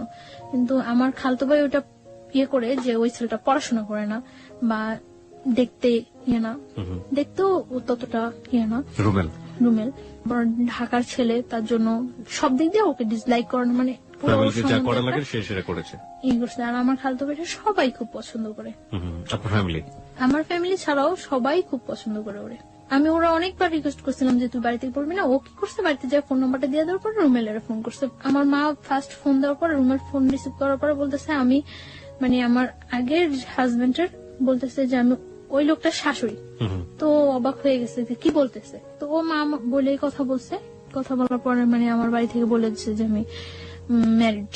তো আমার জিজ্ঞাসা করছে যে তুমি কি সত্যি ম্যারিড? পরে আমি বলছি না, আমি ম্যারিড না। কখন আমি বিশ্বাসই করি না যে আমি বিয়ে করছি, বা আমার এরকম আমার ইয়ে ছিল যে ওরা আমি সবকিছু একদম সুন্দরভাবে বুঝায় বলবো। এইভাবে বললে তো পরে বলতেছে যে সত্যি তুমি ম্যারিড না? আমি একটু গিয়েছিলাম যে আমি যে কাজটা করিনি, আমার পক্ষ থেকে এটা রিলিজিয়াস পার্সপেক্টিভে এটা বিয়ে না, এটা হওয়া সম্ভব না, এবং হ্যাঁ আমার মনের মধ্যে এইটুকু গিয়েছিল যে আল্লাহ আমাকে কখনো এর জন্য শাস্তি দিব না, কারণ আমি তো ইচ্ছাকৃত ভাবে কিছু করিনি। তো বলছে আচ্ছা ঠিক আছে। পরে আমি পরদিনই আমি বাড়ি থেকে খুব তোড়জোড় করে আমি ঢাকা আসতেই হবে, পরদিনই আমি চলে আসি ঢাকা। এক কথায় পালাই চলে আসি ঢাকা, বাড়ি থেকে পালাই চলে আসি, দুপুরবেলা পালাই চলে আসি। আসার পর পরদিন সকালে আসি, আসার পরে আমার মনের মধ্যে কেনই যেন একটা এক্সট্রা সাহস হয়ে গেছিল যে আমি তো এই কাজটা করিনি, তো আমি অন্তত আল্লাহর সাপোর্টটা তো কম। তো আমরা তখন বলতেছো মিথ্যা হলে কিন্তু তুমি পাগল হয়ে যাবে, এটা হইব এটা কিচ্ছু হবে না, আমার কিচ্ছু হবে না। এইভাবে বলিনি যে আমার বিয়ে হয়নি, আমি ওরে বলছি যে না আমি কাউকে বিয়ে করি নাই। Okay, this is the note of line. ও বলেছেন আমি কাউকে বিয়ে করি নাই। আমি কিন্তু এটা বলতে পারতাম যে আমি আমার বিয়ে হয়নি, আমি কিন্তু এটা বলিনি। আমি বলছি যে আমি কাউকে বিয়ে করি নাই, কারণ আমি ওই রেখে দিছি যাতে আমি ওরে বলতে পারি পরে। ওকে, তারপর ও বিলিভ করার পর আমার হোস্টেলে উঠায় দেয়। ওই দিনই হোস্টেলে উঠায় দেওয়ার পরে আমি তখন আমার কলেজ অফ, পড়াশোনা থেকেও আমি অনেকটা হয়ে গেছি। আমি তো ওর সাথে ঘুরতেছি, ইয়ে করতেছি, খুব এনজয় লাইফে। মানে ওরা আমার মতো হ্যাপি পারসন নাই। ও মানে এতটা ভালো হয়ে গেছে, ওর আগে যে অ্যাডিক্টেড ছিল, নেশা করতো, ওগুলো সব ছাইড়া দিতেছে। কি নিত আমাকে একটু বলেন তো ওর সম্পর্কে, ও কি ধরনের নেশা করতো? ও আগে ইয়াবা নিত, হুম। ইয়াবা নিত। এমনিতে ও সব প্রকার নেশা করার ওর অভ্যাস আছে। আচ্ছা, আর এমনিতেই ওর যেটা বলছিলেন যে সন্ত্রাসী টাইপের ছিল, মানে কোনো ঝামেলা ছিল? হ্যাঁ, ও বলছিল আমারে যে ওর আউটসাইডে কিছু প্রবলেম আছে। সেগুলো কি আপনি জানেন? হ্যাঁ, আমি জানি। ওকে, মানে you want to share with us or not? Not. আপনি শেয়ার করতে চাচ্ছেন না। না? আমরা ধরে নিচ্ছি ও যাকে ভালোবাসে রোমেল, সে এমন একটা জগতের সাথে জড়িত যেটার সাথে আসলে সাধারণ মানুষের ভালো চোখে দেখার কথা না, কিন্তু ও যে জায়গাটা থেকে রোমেলকে দেখে সেই জায়গাটা অনেক পবিত্র একটা জায়গা। আমরা সেই জায়গাটা থেকে দেখতে চাই রোমেলকে, এবং ও চেষ্টা করে যাচ্ছে রোমেলকে ভালো করার জন্য, এবং রোমেলও সেই জায়গাটা থেকে ভালো হওয়ার জন্য নিজেকে পরিবর্তন করার চেষ্টা করছিল। আমরা এই পজিটিভ জিনিসটাকে হাইলাইট করতে চাই। চলুন তারপর। তো দেখা যেত আগে প্রচুর পরিমাণে স্মোক করতো। যখন আমার সাথে এরকম ডিপ রিলেশন যাচ্ছে, ও তখন দিনে 2-3টা সিগারেট খাচ্ছে, মানে তাও আমাকে বলে বলে খাচ্ছে। না, আমি চাচ্ছি যে ওর লাইফটা আমি এইভাবে ইয়ে করে দেব যাতে ও কখনো এটা ইয়ে করতে না পারে যে আমি আগে একটা বিয়ে হয়েছে তার জন্য ও আনহ্যাপি না। আমার সবসময় চিন্তা থাকতো যে আমি যদি কোনো একটু ভালো করি তার চেয়ে বেটার যাতে ও করতে পারে। আমি সবসময় এটা ফিল করতাম যে আমার ফ্যামিলিটা আমার কাছে ফ্যামিলি না, ওর ফ্যামিলিটা যাতে আমার কাছে ফ্যামিলি। আপনাকে তখন খরচটা দিত কে? আমার কাছে আমি বাড়ি থেকে আসার সময় কিছু টাকা ছিল, তারপর ও বিয়ার করতো। এখানে আমি ও টাকাটা আপনি তো করতে? হ্যাঁ, ওর টাকাটা ওর অনেক রিচ ফ্যামিলি। কয় ভাই বোন ছিল ওরা? এক ভাই এক বোন। ও একা ছিল? একা ছিল। বাবা কি করতেন? বাবা মারা গেছে। সো ও কি বড় ছিল? ও ছোট ছিল, বোনের বিয়ে হয়ে গেছে। বুঝতেই পারছেন তার জন্য টাকা ম্যানেজ করা কোনো ব্যাপার না। আচ্ছা, ঠিক আছে। তারপরে আপনি হোস্টেল থেকে পড়াশোনা করতেন? হ্যাঁ, পড়াশোনাটা তখন আমার অফ আছে, আমার কলেজ অফ। রেজাল্ট হয়ে গেছে। রেজাল্ট হওয়ার পর আমার রেজাল্ট খুব ভালো হয়েছে, আমি মেডিকেলের মধ্যে সেকেন্ড পজিশনে আসছি। এত কিছুর পরেও সেকেন্ড পজিশনে আসছি। আমরা বারবার একটু ইন্টারাপ্ট করছি, কারণ যে আপনার ফার্স্ট যিনি জোর করে আপনাকে বিয়ে করলেন, ওনার অ্যাক্টিভিটি ওই সময় কি ছিল? উনি কি করছেন? উনি তখন ফোন দিচ্ছে, ফোন দিয়ে এটা ওটা বলছে, ইয়ে করছে, বাট কখনো আমার সামনে আসছে না। রোমেলকে ট্রাই করেছে? রোমেলকে ফোন দিয়ে কথা বলেছে? না, আমার ফোনে ফোন দিয়ে কথা বলছে। রুমেলের সাথেও আমার ফোনে ফোন দিয়ে কথা বলছে, বাট ও কখনো সামনে আসছে না। আমার ইচ্ছা ছিল যে ও যদি কখনো সামনে আসে তাহলে আমি সবটা সামনে ক্লিয়ার করে দেব। আমি তার জন্য বারে রুমেলকে বলতাম, মানে তখন তো ও জানতো না। তখন ওই ছেলেটা মানে বলতো, তখন আমি তো বলিনি, ওই ছেলেটা বলতো। তখন আমি বলতাম যে আচ্ছা, ওই ছেলেটা তুমি সামনে আসতে বলো। সামনে আসার পরে আমি বুঝছিলাম যে ওই ছেলেটা যদি সামনে আসে, সামনে আসার পরে আমি সব ক্লিয়ার। আপনারা খুব সুন্দর একটা সময় পার করছিলেন দুজনে মিলে। হ্যাঁ, ওখান থেকে শুরু করতে চাই। হ্যাঁ, খুব সুন্দর যাচ্ছিল। এর মধ্যে আমি রোজার ঈদে আমি বাড়ি যাই। বাড়ি যাওয়ার পর মানে আমার ফ্যামিলি থেকে একটা প্রেশার ক্রিয়েট হয়। তো একদিন ওর সাথে আমি ফোনে কথা বলতেছি, কথা বলার সময় মানে একটু ঝগড়া হচ্ছে। তো ঝগড়া হচ্ছে মনে আমি ওরা বলতেছি যে নিজের ওয়াইফের সম্মান দিতে পারো না, কথাগুলো বলতেছি। আমার আম্মু আরেক রুম থেকে শুনতেছে, আমি জানি না যে শুনতেছে। তো আমার আম্মু আমার জিজ্ঞাসা করলো যে কি ব্যাপারটা কি। পরে আমি চুপচাপ ছিলাম। তো চুপচাপ থাকার পর আম্মু আমাকে অনেকক্ষণ বকাবকি করলো। তো আমি পরে ওরে ফোন দিছে, মনে আমি বলতেছি যে তোমার জন্য আমি আজকে এতগুলি বকা শুনলাম। পরে ও আমার মার ফোনে ফোন দিছে মনে আমার মা বলতেছে যে ব্যাপারটা কি আসলে তোমাদের। তো আমার মাকে বলতেছে যে আপনারা কেউ ওর সাথে খারাপ বিহেভ করবেন না। পরে বলতেছে তুমি এই কথা বলতেছো না? তো ও বলতেছে যে ও আমার ওয়াইফ, আপনারা ওর সাথে কেন খারাপ বিহেভ করবেন? তো আমার মা বলতেছে ও যে তোমার ওয়াইফ, এটা কাগজপত্র আছে তোমার কাছে? পরে বলতেছে হ্যাঁ আছে। তো আমার মা বলতেছে যে কত টাকা বিন করে তুমি আমার মেয়ের বিয়ে করছো? পরে ও বলতেছে 50 লাখ টাকা। সত্যি করে বলো, তোমার সাথে ওর বিয়ে হয়েছে? পরে বলতেছে হ্যাঁ, ওর আমার সাথে বিয়ে হয়েছে। আপনারা ওর ইচ্ছাগুলো আটকে রাখতে পারবেন না, আমি কিন্তু জোর করে হলো ওর কাগজপত্র দেখায় আইনের ব্যবস্থা নিয়ে ওরে নিয়ে আসবো। আমার জিজ্ঞাসা করছে মতো আমি বলতেছি হ্যাঁ হয়েছে। আস্তে আস্তে চুপচাপ হয়ে গেছে এবং চাইতেছে যে ওর সাথে ফেস টু ফেস দেখা করে কথা বলে ইয়ে করার জন্য। পরে রোজার ঈদের পরে আমি ঢাকা চলে আসছি। আমি আসার পরে আমরা সিলেট যাই ঘুরতে। ওর ফ্যামিলি থেকে জান না যে আমার নিয়ে সিলেট যায়, তখনও জান না যে কি হয়। তো আমি সিলেট থেকে আসার পরে এখন বলি যে তুমি তোমার বাসায় বলো যে আমার ফ্যামিলির সাথে কথা বলার জন্য।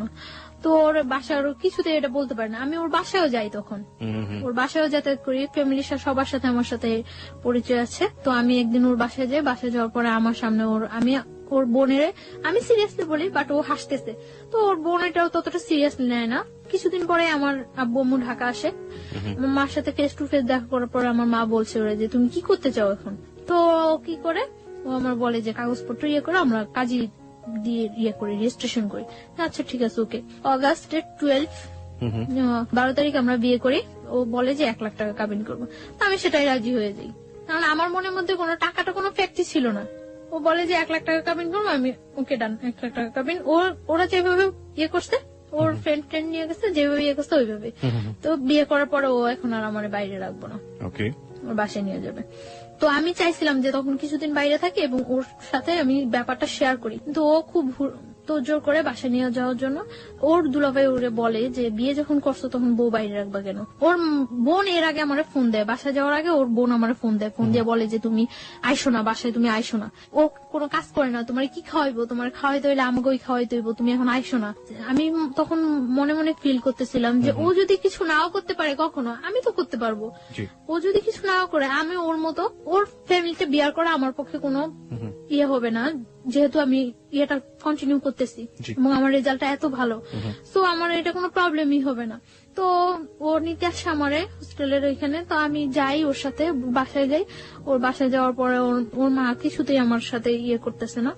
তারপর ওর বোন আসে, তো মোটামুটি ভাবে তো মাইনে নেয়। তখন ওর সাথে আমার থাকতে দেওয়া হয় না, আমি ওর মার কাছে থাকি, ওর রুমে থাকে। তো এটা ওর কাছে অনেক ইয়া লাগে যে আমি এই পাশে থাকি। ও বারে বারে আমার কাছে ডাকে, আমাকে রাতে 12টার দিকে ডাকে, তো আমি ওর রুমে যাই। ও ফুল সাউন্ডের গান ছাড়ে রুমের মধ্যে, ফুল সাউন্ডের গান ছাড়ার পর ও আমার সাথে কথা টথা বলে, তো অনেকক্ষণ ওই রুমে থাকি। থাকি কি হাজবেন্ড ওয়াইফ রিলেশন হয় ওখানে।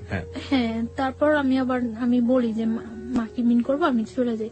ও বলতেছে না তুমি এখানে ঘুমাও, প্রবলেম নাই। আমি বলছি না আমি চলে যাই। পরে আমি মানে মার রুমে চলে আসি, মার কাছে ঘুমাই।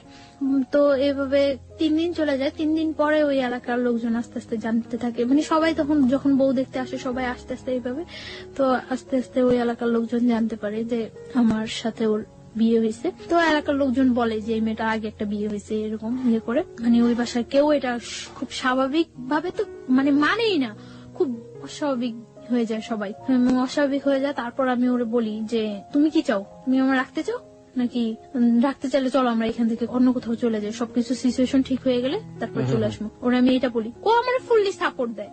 আমি যে কোনো একটা কিছু করব বা সবাইকে আমি কিছু বলবো বা কোনো একটা, ও আমার সবসময় চাপায় রাখে এবং ওটা ফুললি সাপোর্ট দেয় যে না সবকিছু ঠিক হয়ে যাবে, সবকিছু ঠিক হয়ে যাবে। ওর উপরেই আমার 100% ভরসা থাকে।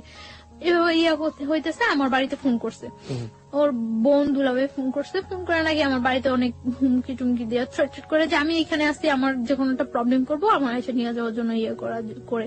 তো আমার বাড়ি থেকে অনেক রিকোয়েস্ট করে যে ওর সাথে কিছু করে না, আমরা ওরে নিয়ে আসার ব্যবস্থা করতেছি, আমরা আসতেছি। তো আমার বাড়ি থেকে আমার ফ্যামিলি পার্সনরা আসে, আমার মা আসে। 20 সেপ্টেম্বর আমার বার্থডে, ওই দিন সন্ধ্যার পর তো ওর বাসায় সবাই খুব বাজে ভাষায় বকাবকি করে, অনেক বাজে কথা বলে। এগুলো আমার কাছে অনেক খারাপ লাগে, কিন্তু আমি তারপরেও মানে কানে নেই না কোনো কথা, এরকম চুপচাপ ওর রুমের মধ্যে বসে থাকি। 3 দিন যাবত আমি চুপচাপ ওর রুমের মধ্যে বসে থাকি। ও বাইরে থেকে আসার পরে আমি বলি যে তুমি কি আমার নিয়ে চলে যাবা নাকি কি করবা, তুমি কি করতে চাও। ও বলতেছে তুমি কোনো কথা বলো না, চুপচাপ থাকো, কোনো সব ঠিক হয়ে যাবে। তো ওই রুমে যায়, ওর মার রুমে যায়, সবার সাথে অনেক রাগারাগি করে। মানে তখন আমার একটা ভিত্তি হয় যে না ও মনে হয় ঠিক আছে। তো এটা সম্পূর্ণ যে ফিক ছিল, সম্পূর্ণ ফিক করে আমি বুঝতেই পারি না। তো রাত্রে আমি ওরা অনেক রিকোয়েস্ট করি যে দেখো আমার তোমার ছাড়া পসিবল না। ও এর মধ্যে বলা হয়নি একটা কথা, এর মধ্যে আমার কানাডার ইয়ে হয়ে যায়, মানে কিছুদিন 1 সপ্তাহের মধ্যে আমি কানাডা চলে যেতে পারি, আমার ভিসা প্রসেসিং সবকিছু ওকে হয়ে যায়। তো আমি ওরে বলি যে ধরো আমি যদি স্কলারশিপ নিয়ে বাইরে চলে যাই তো তুমি কি করবা। আমি জীবনেও যাইতে দেব না, আমি ওর একটা কথায় জীবনে যাইতে দেব না, ওর একটা কথায় অফ হয়ে যাই। আমি আর কানাডা যাওয়ার দ্বিতীয়বার নাম করি না। আমার লাইফের সব চরম ভুল এই জায়গায়, আমি ওইটাই ছেড়ে দিছি। তারপরে কি হলো? ওরা আমি অনেক রিকোয়েস্ট করি যে দেখো তুমি কি করবা, কি ইয়ে করতে। ও বলতেছে যে তুমি আমার সাথে থাকতে পারবা না। আমি বলছি হ্যাঁ পারবো। ওই 3 দিন আমার ওর সাথে আমি থাকতেছি। ওই দিন মানে আমার বার্থডে দিন রাত্রে ও আমার খুব হাসাইলো। হাজবেন্ড ওয়াইফের মধ্যে যে রিলেশনটা ফুললি, ওই দিন রাত্রে একেবারে সারা রাত্র ওইরকম একটা রিলেশন ছিল এবং আমরা ঘুমাইছি, খুব সকাল সকাল ঘুমাইছি ওই দিন। পরদিন সকালে আমার বাসা থেকে লোকজন আসছে, আসার পরে ওরা ওইখানে বিচারের বসাই ইয়ে করছিল। বিচার কেন হবে? বিচার কি করবে এখন, এটা কি করে ইয়া করা উচিত। তো ওর দুলাভাই ওরে বলছিল যে শালম সবকিছু ডিপেন্ড করে তোমার উপরে, রুমেল সবকিছু ডিপেন্ড করে তোমার উপরে। তুমি যদি ওরে রাখো, কারো ক্ষমতা নাই যে ওরে এখান থেকে পাঠিয়ে দেওয়ার বা তোমার থেকে বিচ্ছিন্ন করার। কিন্তু ও আমার একটা বারের জন্য ও আমার বলে নাই যে বা কিছু। ও আমার বারে বারে বলতেছে তোমার ফ্যামিলি থেকে কেউ আসলে তুমি চলে যাও, সবকিছু ঠিক হয়ে যাবো। যখন বিচার বসলো, বিচারের মধ্যে ও বলতেছে মানে ফার্স্ট টু লাস্ট আমাদের অ্যাফেয়ারের ঘটনাটা বলতেছে। বলার পর ও বললো যে আমার পক্ষে ওরে রাখা সম্ভব না। তখন আমি আশ্চর্য হয়ে গেছি যে ও এটা কি বললো। কালকে রাত্রে সামান্য কয়েকটা ঘন্টা ও এতটা চেঞ্জ। আমি হতবাক হয়ে গেছি যে ও কি বললো। ও বারে বারে বারে বারে সবাই ওরে জিজ্ঞাসা করতেছে যে তুমি যেটা করবা সেটাই হইব, তুমি যেটা বলবা সেটাই হইব। ও বারবার বলতেছিল এবং নিজে স্টামারাইছে, নিজে মানে সবকিছু নিজে ইয়ে করাইছে, একেবারে ডিভোর্সের ইয়ে করছে। আমার যখন সবাই বলতেছিল যে তুমি কি বলো, তুমি কি বলো, তখন আমি বারে বারে বলছি যে ও যেটা করবে সেটাই, ও যেটা বলবে সেটাই। আমি বারবার চাইছিলাম যে ও একটা কথা বলুক যে না আমি ওরে বিয়ে করছি, ওরে আমি লাভ করে ওরে আমার পক্ষে ছাড়া সম্ভব না, কিন্তু ও এই কথাটা বলে নাই। তখন আমি ওর রুমে ডাইকে নিয়ে যাই। আমি ওরে বলি যে আমি তো, তুমি কি একবার চিন্তা করতেছো যে আমি তোমার কাছ থেকে কতটা দূরে সরে যেতেছি, জীবনেও তুমি আর আমার পাইবা না। পরে ও বলতেছে তুমি চিন্তা করো না, সবকিছু ঠিক হয়ে যাবো। তখন ও আমার এই কথাটা বলতেছে। তখন আমি ওরে বলতেছি যে আমি তো চলে যেতেছি, তুমি আমার অনেক কিছু ওই ঘরে, অনেক কিছু অনেক স্মৃতি আমার ওই ঘরে। আমি ওরে পাঞ্জাবি করে দিয়েছিলাম হাতে সেলাই করা। তখন আমি ওরে বলি যে আমার একটা জিনিস দিবা। পরে বলতেছি কি, আমি বলতেছি তোমার ক্যামেরা থেকে মেমোরিটা আমারে দিয়ে দাও, এই ছবিগুলো আমি নিয়ে যাই সাথে। পরে ও আমার মেমোরিটা দিতে রাজি হয়নি। তখন মানে কাটসিট হয়ে গেছে, 50,000 টাকা দিয়ে দিবে। তো আমি ওরে বলতেছি যে এটা কি হইতেছে, আমারে বলতেছো যে তুমি আমি চলে যাওয়ার জন্য, তাহলে তো ডিভোর্সের টাকার এগুলোর কোনো প্রশ্ন জাগতেছে না। তখন ও আমার বলতেছে যে ওকে হয়ে যাবো, টাকাটা রেখে দাও, পরে যখন তোমার নিয়ে আসবো তখন ব্যাগ দিয়ে দিলেই হইব। তখন আমি ওরা 100% বিলিভ করছি। আমি টাকাটা হাতে নিতে চাইনি। ও বলতেছে নেও নাও। পরে আমি নিয়ে আমার মার কাছে দিয়ে দিছি টাকাটা। আমি সবাই বলছে যে টাকা দেওয়ার পরে ডিভোর্স হয়ে যাওয়ার পরে ওরা এখানে আর একটু থাকতে পারবো না, আমাদের সাথে বের হয়ে যেতে, মানে আমার ফ্যামিলি পার্সন গুলো উইথ আমি। তখন মানে কাজী তালাকের ডিভোর্সের ইয়াটা লেখা পড়তেছিল। পড়া ওরে বলছিল যে তুমি সাথে সাথে পড়ো, পড়ার পরে সিগনেচার দিয়ে দিও। ও এত স্পষ্ট ভাষায় সাথে সাথে পড়ে সিগনেচার দিয়েছে। আমি আশ্চর্য হয়ে গেছি যে ও জানে যে আমি ওর জন্য ঠিক কতটুকু স্যাক্রিফাইস করছি, আর ও কিভাবে এটা করলো। কিন্তু যখন কাজী আমারে বললো যে তুমি এবার আমার সাথে সাথে বলে সিগনেচার করে দেবে, আমি কাজীর সাথে একটা ওয়ার্ড উচ্চারণ করতে পারি নাই। আমার মনে হইতেছিল যে আমার ভোকাল কর্ডটা অফ হয়ে গেছিল, আমি একটা ওয়ার্ড উচ্চারণ করতে পারি নাই। এবং সিগনেচার দেওয়া অবস্থায় যে আমার কতবার হাত থেকে কলমটা হয়ে গেছিল, আমার পুরো শরীর কাঁপতেছিল আমার, যে কি হয়ে গেল এটা, কি হয়ে গেল এটা, কি হয়ে গেল, মিলাইতে পারতেছিলাম না। ডিভোর্স হয়ে গেছে, আমরা চলে আসবো, মানে আমার ফ্যামিলি পার্সনটা বের হয়ে গেছে, আমি ওর সাথে কথা বলে বের হবো। তখন আমি এই রুম থেকে ওই রুমে যাওয়ার সময় ওর মা ফার্স্ট আমার হিট করে, আমার শরীরে হিট করার পর ওইখানে যে কটা রিলেটিভ থাকে ওর বোন ছাড়া সবাই আমার হিট করে ওইখানে। তো আমি স্তব্ধ হয়ে গেছি পুরা, যে কি হয়েছে এটা, আমার লাইফে কি হইতেছে। সবাই যখন আমার এইগুলো লোকের সামনে হিট করতেছে, ও বাইরে থেকে এসে আমার জড়ায় ধরে আমার বাইরে নিয়ে যায়। আমি অবাক হয়ে যাই ও চেহারা দিকে আমি তাকাই যে এই ছেলেটা সেই ছেলেটা। আমি পুরা হতবাক হয়ে যাই। তারপর মানে যখন স্টারে চলে আসি আমরা, এবং বারবার পিছনের দিকে তাকাইতেছি যে ও আসতেছে কিনা, ওরা দেখতেছি কিনা, দেখি না। স্টারে আসার পরে ওরা আমাদের থেকে মানে 50,000 টাকা দিচ্ছে, ওইখান থেকে 10,000 টাকা ব্যাগ দিতে বলে ওই যে লোকগুলো ওইখানে ছিল তারা। আমার মা বলতেছে যে তাহলে সবটাই রেখে দেন, দিয়ে আর 50,000 টাকা দিচ্ছেন, যা বলছেন বিচারা আপনাদের সবকিছু মাইনে আমরা আমাদের নিয়ে যেতেছি। পরে মানে 5,000 টাকা ওইখানে দিয়ে 45,000 টাকা নিয়ে ক্যাব করে আমরা চলে আসতে নেই। আমি মানে যতক্ষণ পর্যন্ত ওই এলাকাটা দেখা গেছিল ততক্ষণ পর্যন্ত তাকিয়েছিলাম যে হয়তো ও একবার পিছনে আসবে, একবার আসবে, আসেনি ও। তারপর যখন আমরা চলে আসি, আসার পর ও আমার ফোন দিয়ে আমার বলে যে একটু কথা বলো আমার সাথে। আমি তখন করি যে আমি আর জীবনে ওর সাথে কথা বলবো না। ও আমার বারে বারে রিকোয়েস্ট করে যে একটু কথা বলো আমার সাথে, একটু কথা বলো। অনেক কান্নাকাটি করতেছে, অনেক কান্নাকাটি করার পর আমি ওর সাথে কথা বলি। আমি ধরে রাখতে পারি না নিজেরে, আমি লুকিয়ে লুকিয়ে ওর সাথে কথা বলি। কথা কথা বলার পর পরদিন যখন আমি বাড়িতে যাই আমি প্রচুর অসুস্থ হয়ে যাই। আমি খবর পাই যে ও প্রচুর অসুস্থ হয়ে যায়, ওরও হসপিটালাইজ করতে হয়, আমারও হসপিটালাইজ করে বাড়িতে। আমি একবার মেন্টালি সিক হয়ে যাই, পাগলের মতো হয়ে যাই। তো ইমিডিয়েট আমার হসপিটালাইজ করে আইসিইউতে নিয়ে যায়। আইসিইউতে যখন নিয়ে যায় তখন আমার বাবা বলতেছে যে মা তোর কাছে আমার অনুরোধ, তুই ওই ছেলের কথা আর চিন্তা করিস না। কিন্তু আমি পারি না, বারবার ওর কথা আমার মনে হয়, তখন আমার মনে হইতেছে আইসিইউতেও আমি মনে হয় সামনে ওরে দেখতেছি। যখন ওর সাথে ও আমার সাথে যোগাযোগ করে, পরে ওর সাথে আমার আবার কন্টিনিউ কথা হইতে থাকে। তো কিছুদিন পরে তো আমি করতে পারি যে আমি প্রেগনেন্ট। তখন আমি ওরা বলি 7 দিনের মাথায় আমার দুলাভাই নিয়ে আমি আবার ঢাকা আসি। মানে আমি খুব অসুস্থ হয়ে যাই, আমার ঢাকা শিফট করতে বলে। তো আমার দুলাভাই আমার নিয়ে ঢাকা আসে, ওরা আমি ফোন দিয়ে বলি, ও আমার সাথে মিট করতে যায়। আমার দুলাভাইয়ের কাছ থেকে বললে আমার নিয়ে এসে আমার সাথে সারাদিন ঘোরে। ওই দিন আমার নিয়ে কুমিল্লা যায়, তো আমরা ওইখানে থাকি, ওইখানে রাত্রে থাকি। ও বলে যে কিসের ডিভোর্স হয়েছে, এটা তো ডিভোর্সই হয়নি। ও আমারে বলে যে এটা ডিভোর্স হয়নি, ও স্বীকার করে না এটা ডিভোর্স হয়েছে, আমিও মানি না এটা ডিভোর্স হয়েছে।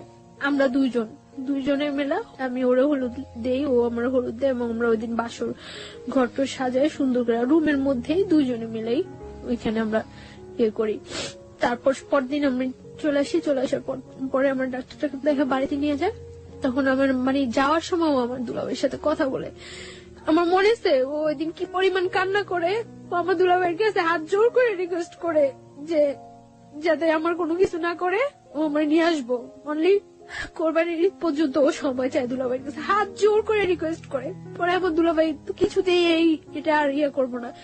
পরে যখন মানে দেখছি যে আমার ফ্যামিলি থেকে আর কোনো সাপোর্ট নাই ওর ইয়েতে, তখন আমি আরো সিক হয়ে যাই, একেবারে পাগলের মতো হয়ে যাই। বাসায় মেন্টালি এতটা হয়ে যাই যে আমি যে আমার নিজের ক্ষতি করতেছে ওইটাও আমি তখন ফিল করতেছি না। আমি যে কোনো ওর সম্বন্ধে আমি সব সময় ঘরে এক কোনায় একটা বদ্ধ ঘরের মধ্যে দরজা বন্ধ করে অন্ধকার ঘরের মধ্যে এক কোণে বসে থাকি, এবং কেউ কিছু বললেই আমি নিজের মাথা নিজের ওয়ালের সাথে করতেছি, হিট করতেছি, নিজের আমার মাথা ফুলে টুলে যায়। এবং আমি তখন ড্রাগ নেওয়া শুরু করি। আমার ব্যাগে অনেকগুলো প্যাথেটিন নিয়ে যাই আমি যাওয়ার সময়, মানে আমি কিছুতেই ওর নামাইতে পারতেছি না। তারপর যখন দেখা গেছে যে আমি এরকম সিক হয়ে গেছি, একেবারে মেন্টালি